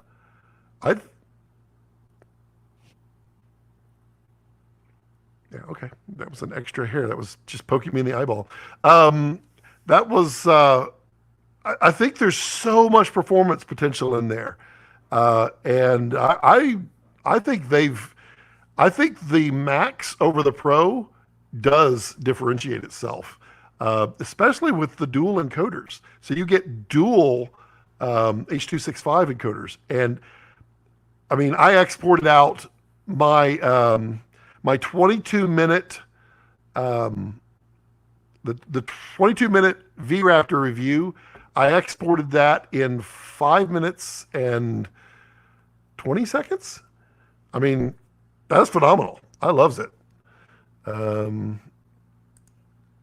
Carlos laughing. There you go. King says, I'm going to wait for the M2 chips at least before getting a MacBook Pro. So M2, I don't think. Yeah, we'll have to see. So what I think is, I think the M2 is going to be the next generation of M1. However, I don't think you're going to see M2. I don't know. Maybe they will. It's tough. It's tough because I like the Mac Mini and the iMac Pros are coming out in a few months' time, and those are not M2s. The MacBook Airs is being, and the MacBook Pro base model, which I think is going to be called MacBook, by the way. Those are going to be using the new M2, but they're going to be budget models. So I don't know. Don't know how that's going to be. It's yeah. Patrick says, never liked Premiere from the get-go back in the day. Always used Media Composer. Resolve is tempting for the sheer performance on the new Macs. Dude, so I feel you. I mean, Avid users, it was the standard forever. Then everybody went towards Premiere. Well, there was the standard going for people with Final Cut Pro before X. People were moving there. Resolve is like 95% there, with being a competent industry standard editor. But the best thing about Resolve is that they are doing updates like every week. And it's not just a bug fix. Every time they do a little bug fix, they throw in, oh, here's 7 more effects. Here's 6 more filters. Here's this additional features.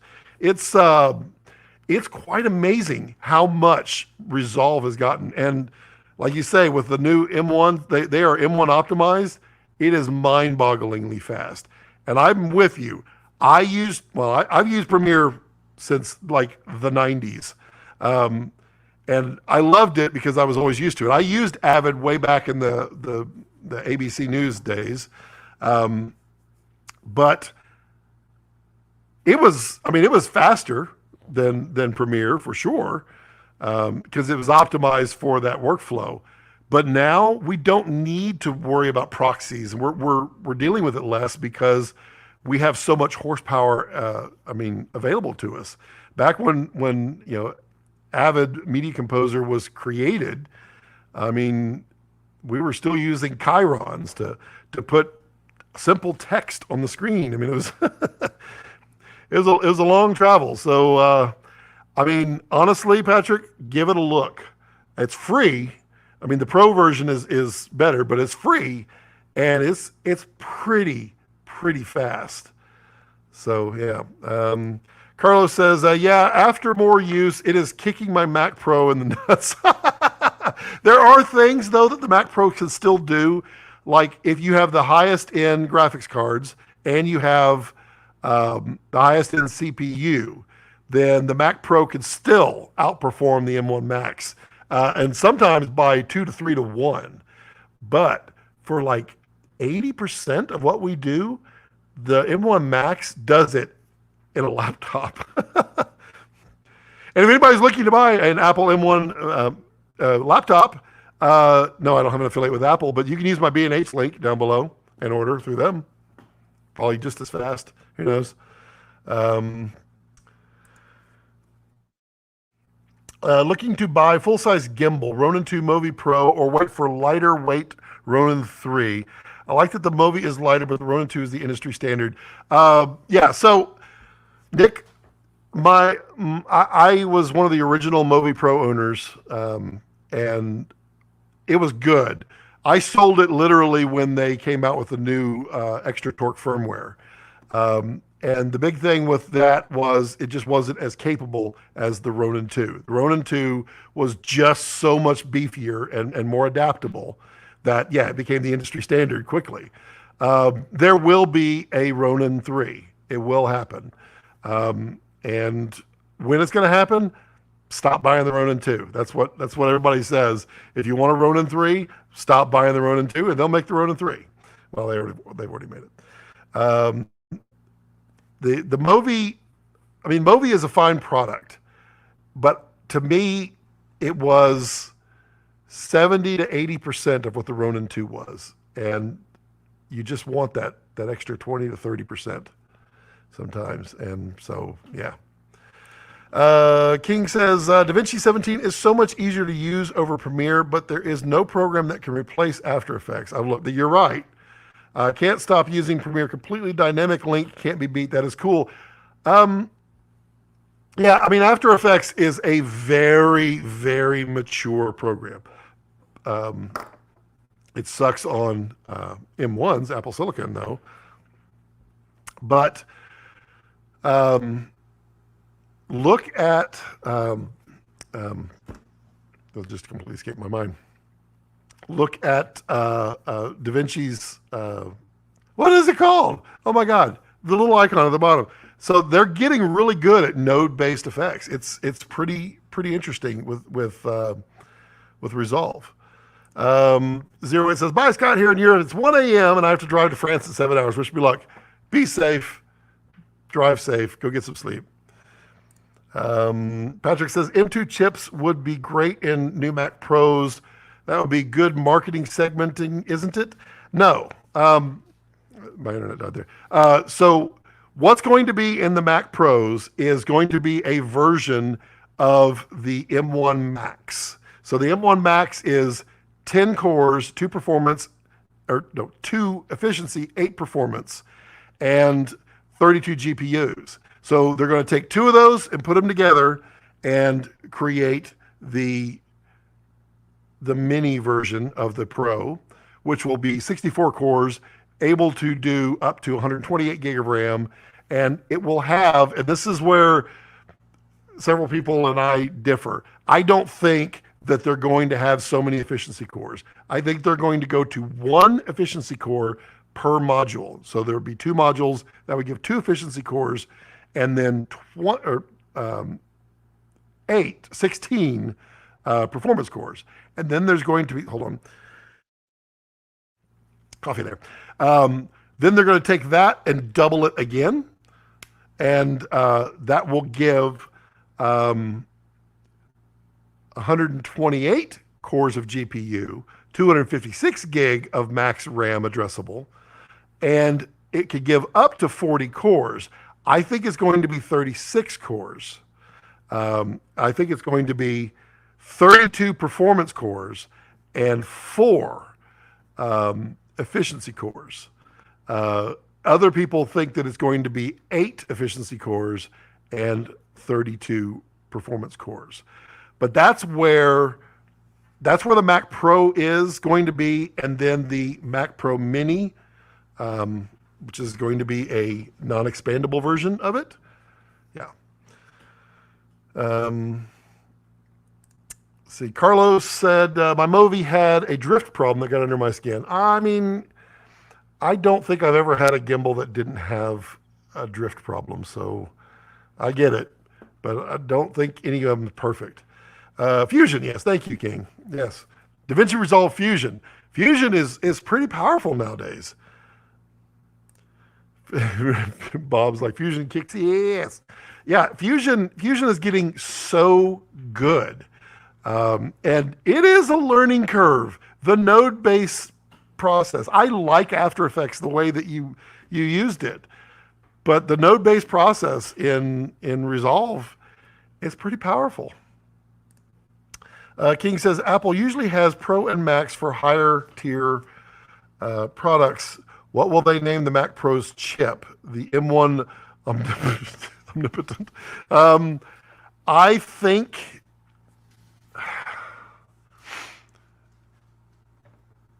I don't know. I don't know. I have heard M1 Max Quadro and Duo. That's kind of really, I think they probably should just call it M1 Duo, M1 Quadro. There was some stuff out there alluding to the whole retro thing, because they keep going back, like the new base model MacBook Pro, which is probably going to be called MacBook, and the MacBook Air are going to have colors similar to the iMac, and then you'll have the business iMac Pro. So it'll vary. Really, dude? Rex just knocked the the broom off. Oscar, hello, Oscar. What is one piece of advice for a filmmaker trying to make it in the industry? Pay attention. Pay attention to every little thing. The more you're watching other people, the better. So, as I would say, if you are a beginning filmmaker and you want to work on big productions, get on set, get as a PA, do something. Keep your mouth closed and listen. Just listen, listen, listen. Anticipate everything that anybody wants, and get it done, but listen and constantly listen. Paying attention to what other people do is the biggest and best way to learn anything.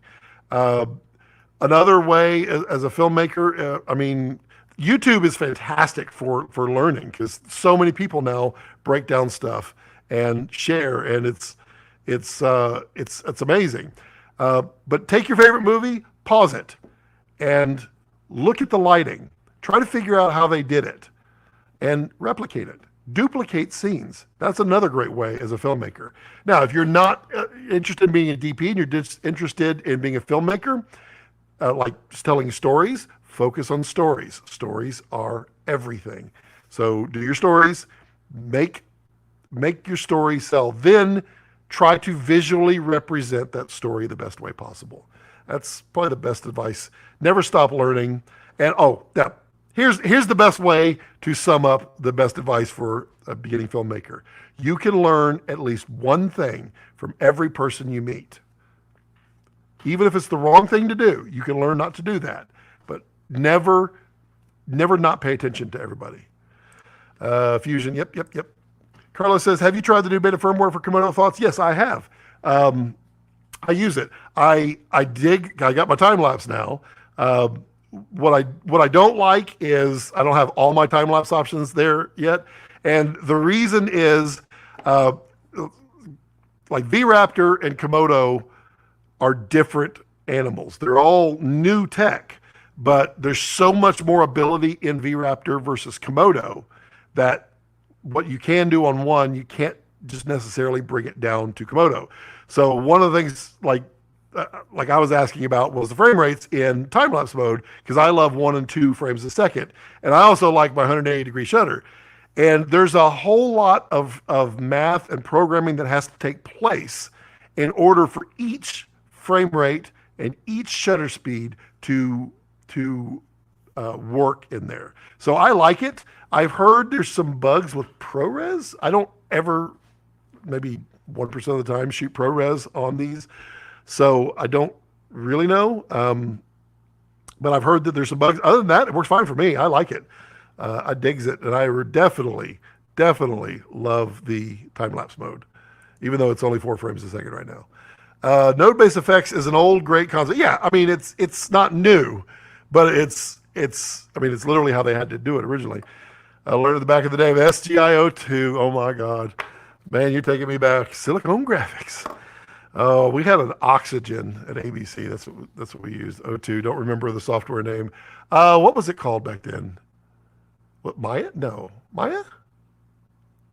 Was Maya on? No, it wasn't Maya on there. Was it Maya? It might have been. I don't remember. I know Maya was back then. I use Houdini for 3D VFX and have used Nuke for compositing. So Fusion's node workflow is elementary level and easy to grasp if you've worked with nodes before. Yeah, and I am not a node-based guy, although I learned. It's funny, I put my wife through training on DaVinci Resolve for coloring, and then I had her teach me. That's I always go to her because she's my eyeballs for that stuff. And it's easier for her to learn. I'm a visual learner. I cannot sit down in a book unless the book absolutely captivates my brain. But like a user manual, I can't get anything from that. It's just my brain. I'm assuming that's the ADD or whatever I am. There's a beard hair going everywhere. Oh, it's getting warm in here. Whew. Oh, we're getting close to margarita time too. I'm gonna throw it out there because she'll be home in 9 minutes. So get your questions in now so I can rapid fire through them because I need a margarita. Woo. However, the lack of plugins and overall robustness of the software can't replace After Effects. That is correct. After Effects has years and years and years of people generating stuff for it. I mean, it's magical. Element 3D, good grief. All the years of all that work, it is such good stuff. But I mean, it's happening. It's happening. No Maya, a bird name. Wow, we'd have to look that up.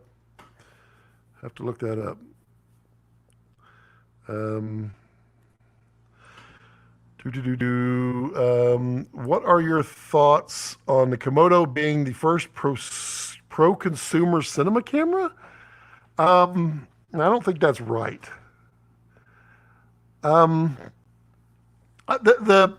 Here's a problem I have with cinema camera. Those lines have been blurred for a while now. It is really, really hard to define what a cinema camera is. To me, a cinema camera is a camera specifically designed to shoot a blockbuster feature. And I mean, there's GoPros on that, even though people don't like GoPros. But I mean, you shoot anything in a cinema. There have been movies shot with iPhones. I mean, it's really, really tough. And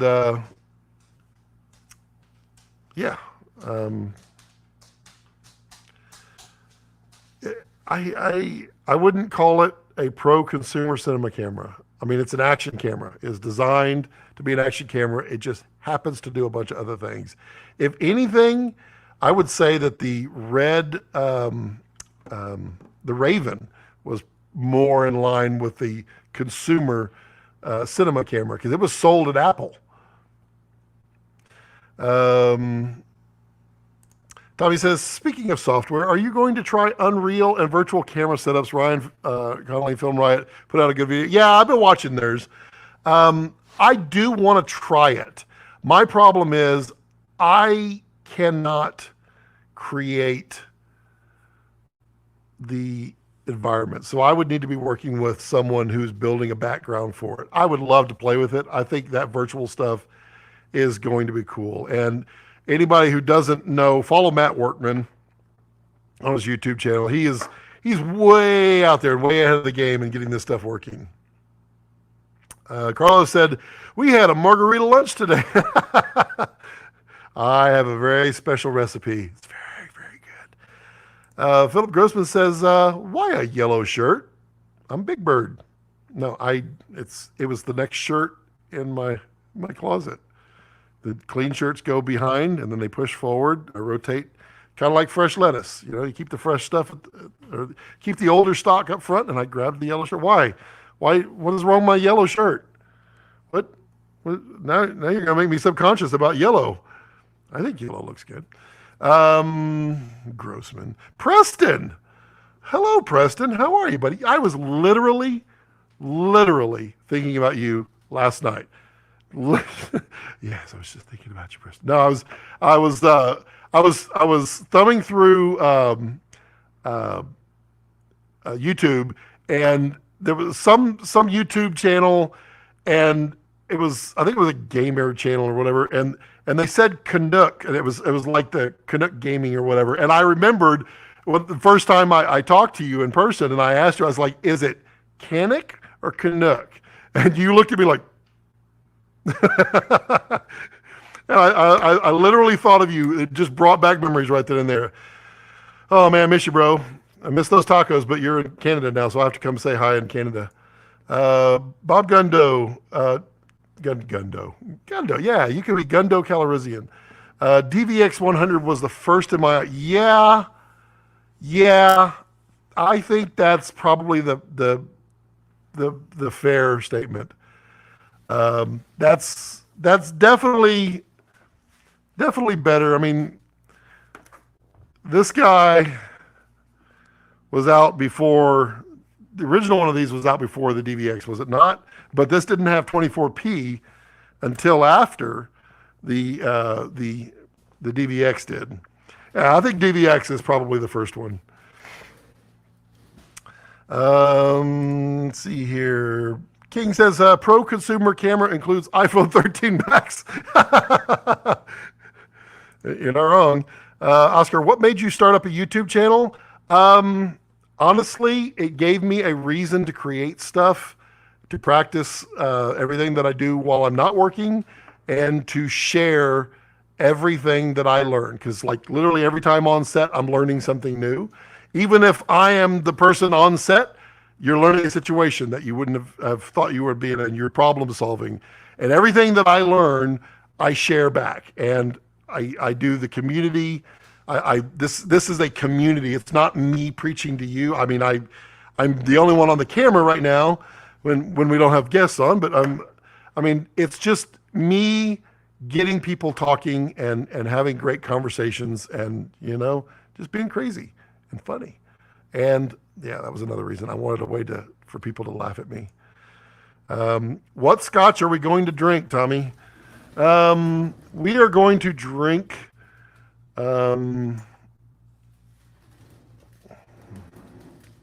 this one, Glenlivet 15. That's what we're going to drink.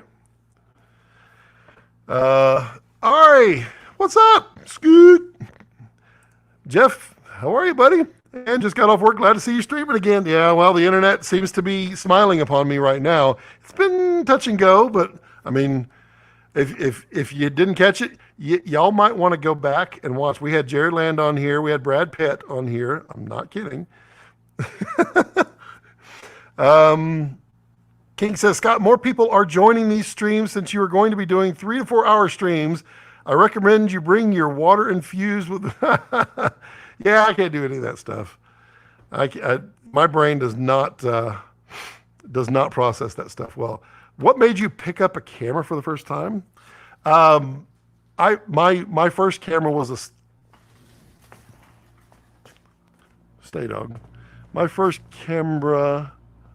Oh, I thought it was in here. It's well. I'll tell you what, when my wife walks in, I'll have her grab it. My first camera was my father's 35 millimeter stills camera. And I just loved taking photos. And then they got a VHS camcorder, and oh my God, I was in heaven. And all I wanted to do was tell silly stories. And I mean, I was a kid. VHS, yeah, I'm dating myself. I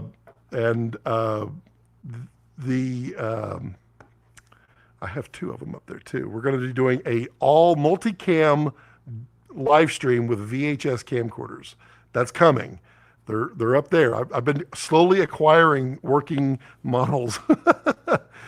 We're going to do the retro live stream. But I just like telling stories visually.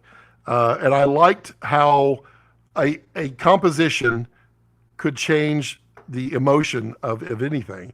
And when I could do that with moving pictures, just made me so excited. Tommy, thank you, buddy, for the super chat. I appreciate that. My thought, cinema camera is a camera dedicated to shooting video, not a hybrid DSLR mirrorless, in my opinion.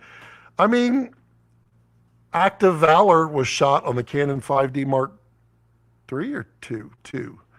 So that was a cinematic film. Is it considered a non-cinema camera? It's tough. That whole line has been blurred in the world today, and yeah, it's tough to define it. But I think Bob had it right. I think the DVX 100 was the very first consumer cinema camera. It put the power of film, 24p, the film look-ish, even though the sensor was kind of small. Yeah. Patrick says, VHS, you're going to need lights. That is so funny that you mentioned that, because lights I got. Let's see. Let's pull up some lights here. Let's see.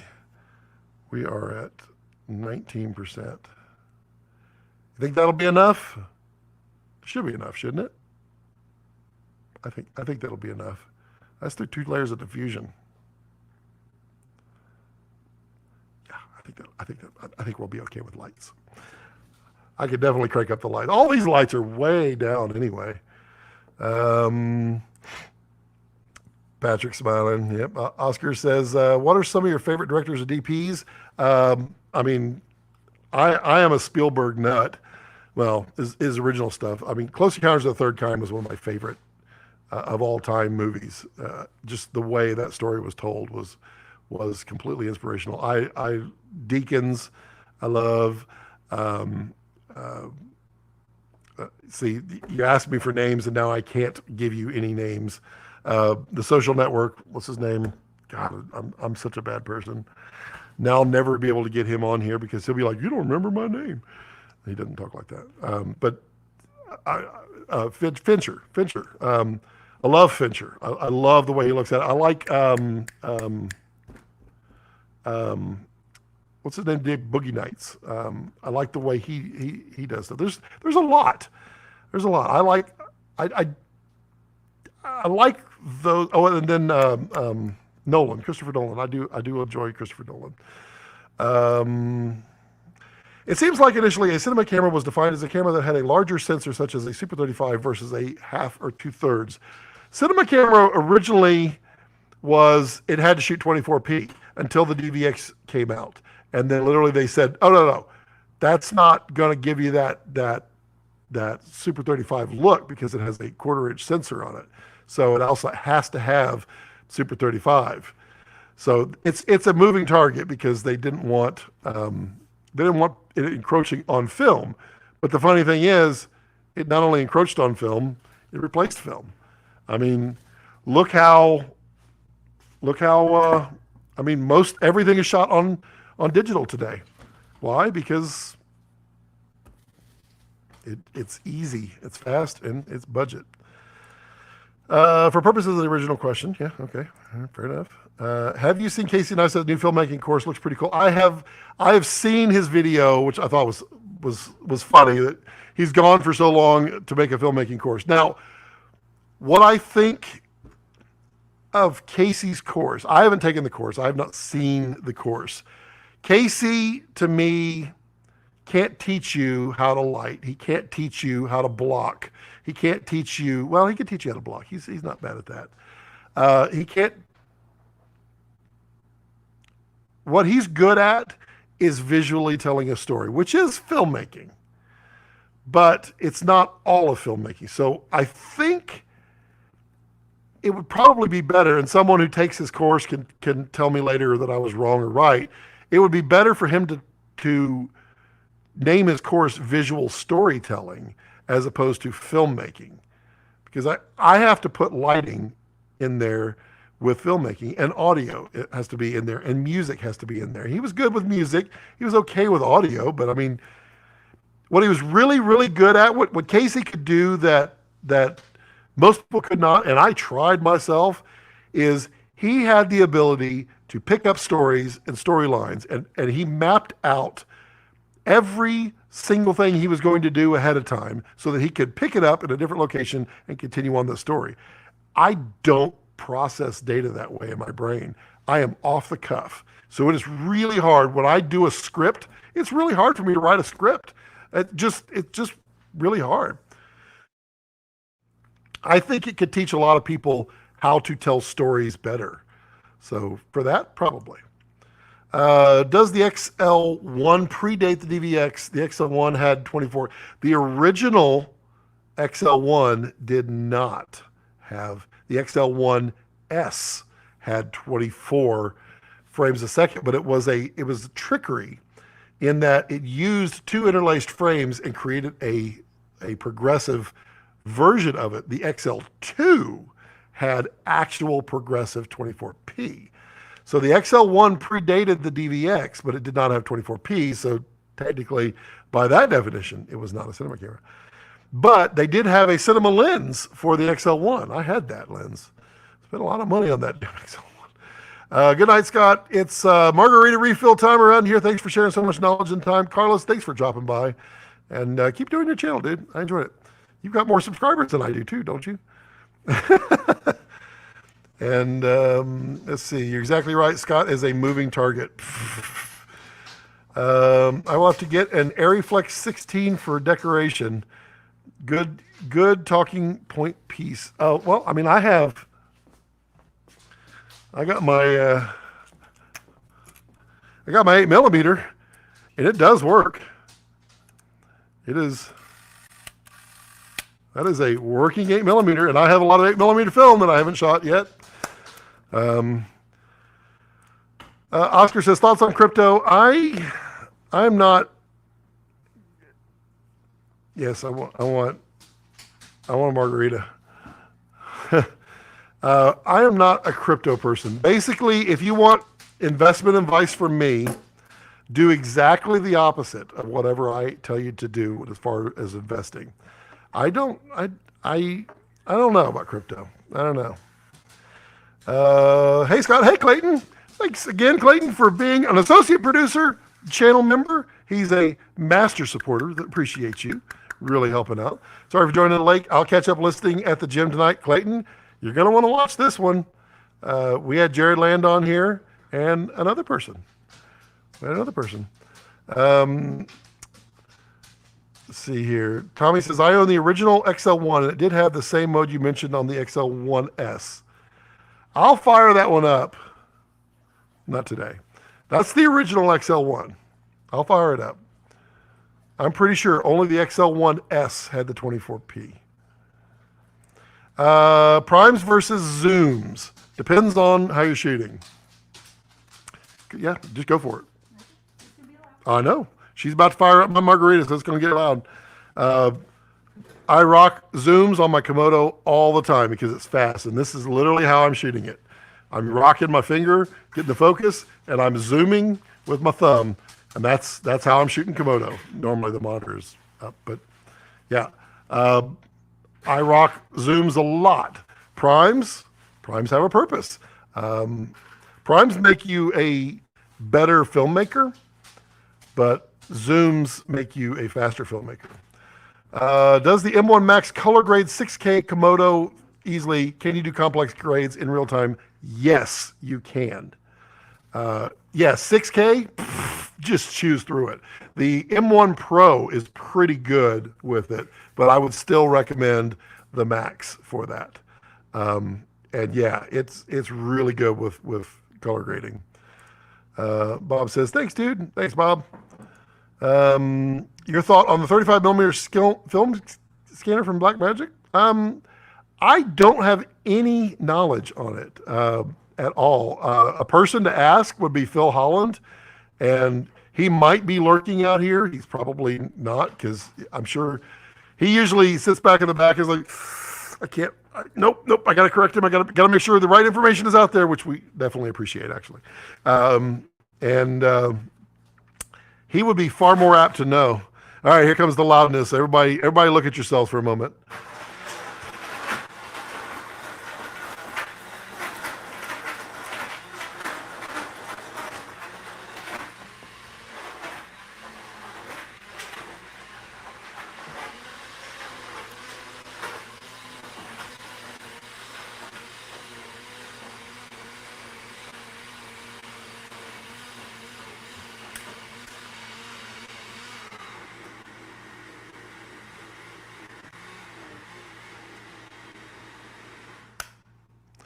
Okay. Tommy says it's a toggle on the back, and it's not. I don't see one here. That's audio on the back. This is also audio settings here, and then these are your gain adjustments. Yeah, I don't know. A Technicolor DI replacement, possibly. I don't have. Sadly, I've never shot on film. And I want to. That's why I bought the 8mm, and I'm afraid. Well, I'm afraid to shoot it and going, oh man, that was $100. I don't want to mess it up. I really want to. So there is a guy that I can recommend you to talk about film. Let me find his channel. He is Tyler Purcell. Find Tyler Purcell's YouTube channel, and he only does film.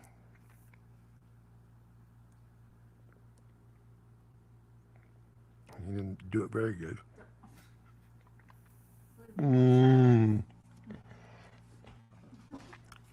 I'll be done in a little bit.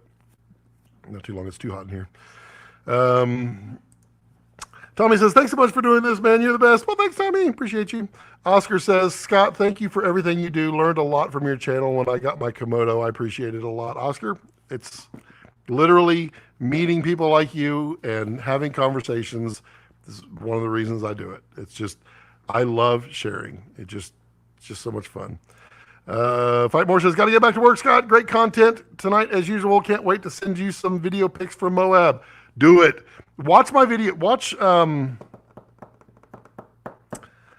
man. Watch, go back 2016 on my channel, and you'll see some Arches and Canyonlands vlogs that I did there. They're goofy vlogs, but you can see more of it. Okay, went to dinner, came back, and Scott's still killing it. Ha! Brandon, appreciate it. I'm actually about to close out. Margaritas are in hand, and dinner is about to be served. And the dog just took off. So I think we're. Has anybody got any last questions? I'll put 5 minutes on the clock.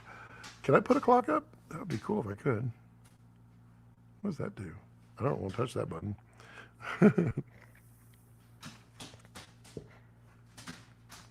Put 5 minutes on the clock.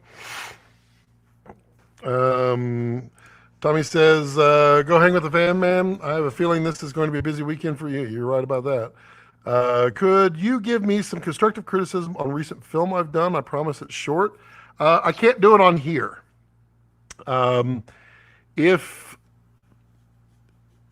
you would post it to YouTube or Vimeo, and down in the bottom, there's in the bottom, there's an email address down there. It says for business use only. Send me an email. Let me know who you are. Send me a link to that video, and I will. I'll give it a look. See, I mean, I'm just me.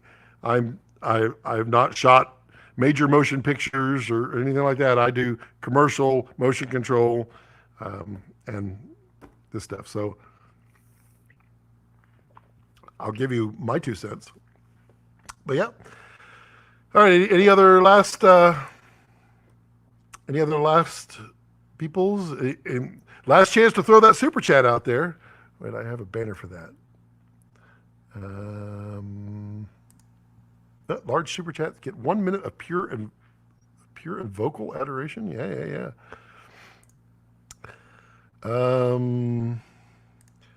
You should mention more about your streams from the past. There is a lot of good information to get. There is.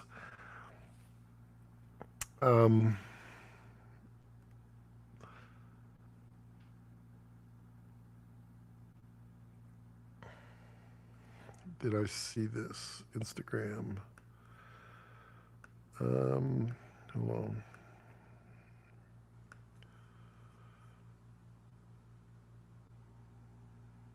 Preston's on Facebook. I'll have to check that, Preston. There's a ton of my live streams. I want to get back to interviewing people like crazy. Sorry, I was actually having a throat freeze there for a little bit. Classic margarita or frozen? This is frozen, mostly because I guzzle. I mean, y'all see me. No, I'm not usually when my mouth is going like crazy. I'm not, but like I'll drink like 3 or 4 of these in a few hours. I'll just guzzle, not margarita, just drinks. If it is alcohol, I mean, I'll guzzle that in an hour. That's not going to be good for anybody. Might be good for some funny live streams, but yeah. Um, so I do definitely do the Frozen for that. Bob asks how the van conversion goes. Van conversion is like 95% done. It's just not painted. And quite honestly, I haven't gone anywhere. There's been so many things, jobs and obligations that have popped up that have not allowed me to go out. I want to go out for like 2 or 3 weeks and get some more stuff done. And that was weird. And that's one of the things that I would be showing off on that. Would like to hear what some of those guests have to say these days about tech cinema. Yeah, okay, yeah, I can do that. Tim says, Scott going long tonight. Hey, Tim, how's it going? And Jeremy, have a great weekend. Thank you, Jeremy. You know, you deserve like a full minute of adoration and admonishment from, admonishment? That's not the right word. Adoration from me. Thank you for the super chat, Jeremy. I appreciate that. It really helps out. That's I mean, we're getting a cigar tonight. We're getting a cigar from the two. How come we only have 18 likes? How is that possible? Y'all all need, before y'all go, y'all all need to go hit the like button. Let's get this thing going. Fightmore says, last comment. Is it unusual that I prefer keeping my business small because I love shooting, editing, and comedy? No. Random, I know, but making a business decision based on that? No, it's not. I don't want to be huge. I mean, I want to work on huge projects, but I don't want to be huge because I like that control too. I mean, YouTube gives me the opportunity to be a one-man band. I mean, and it'll definitely suck that right out of you too, for sure. But I mean, I enjoy it. I want 2 or 3 people max in my company as I grow, because I want that. Wrong word. Intimacy is not the right word. I want that just small family, easy understanding, overlapping of skills, all that good stuff. Do you like drone cinema work? I do like drone cinema work. I do. Curtis, Scoot. What's up, Curtis? How's it going, man? 19 thumbs up. Okay. I am done. I'm going to go in there and be with the fam. It was a great live stream. We had cameos from such celebrities as Jared Land and Brad Pitt, all showing up right here for your entertainment. Yeah, that was really, both of which were completely unexpected, but I enjoyed it. That was awesome. So, yeah, let's see. Vasily says, hi, everybody. Halfway through watching Get Back documentary. Any thoughts on it? I have not seen it. I will have to watch that. But I'm closing out now. So remember, subscribe, all the good stuff. Like, thumbs up.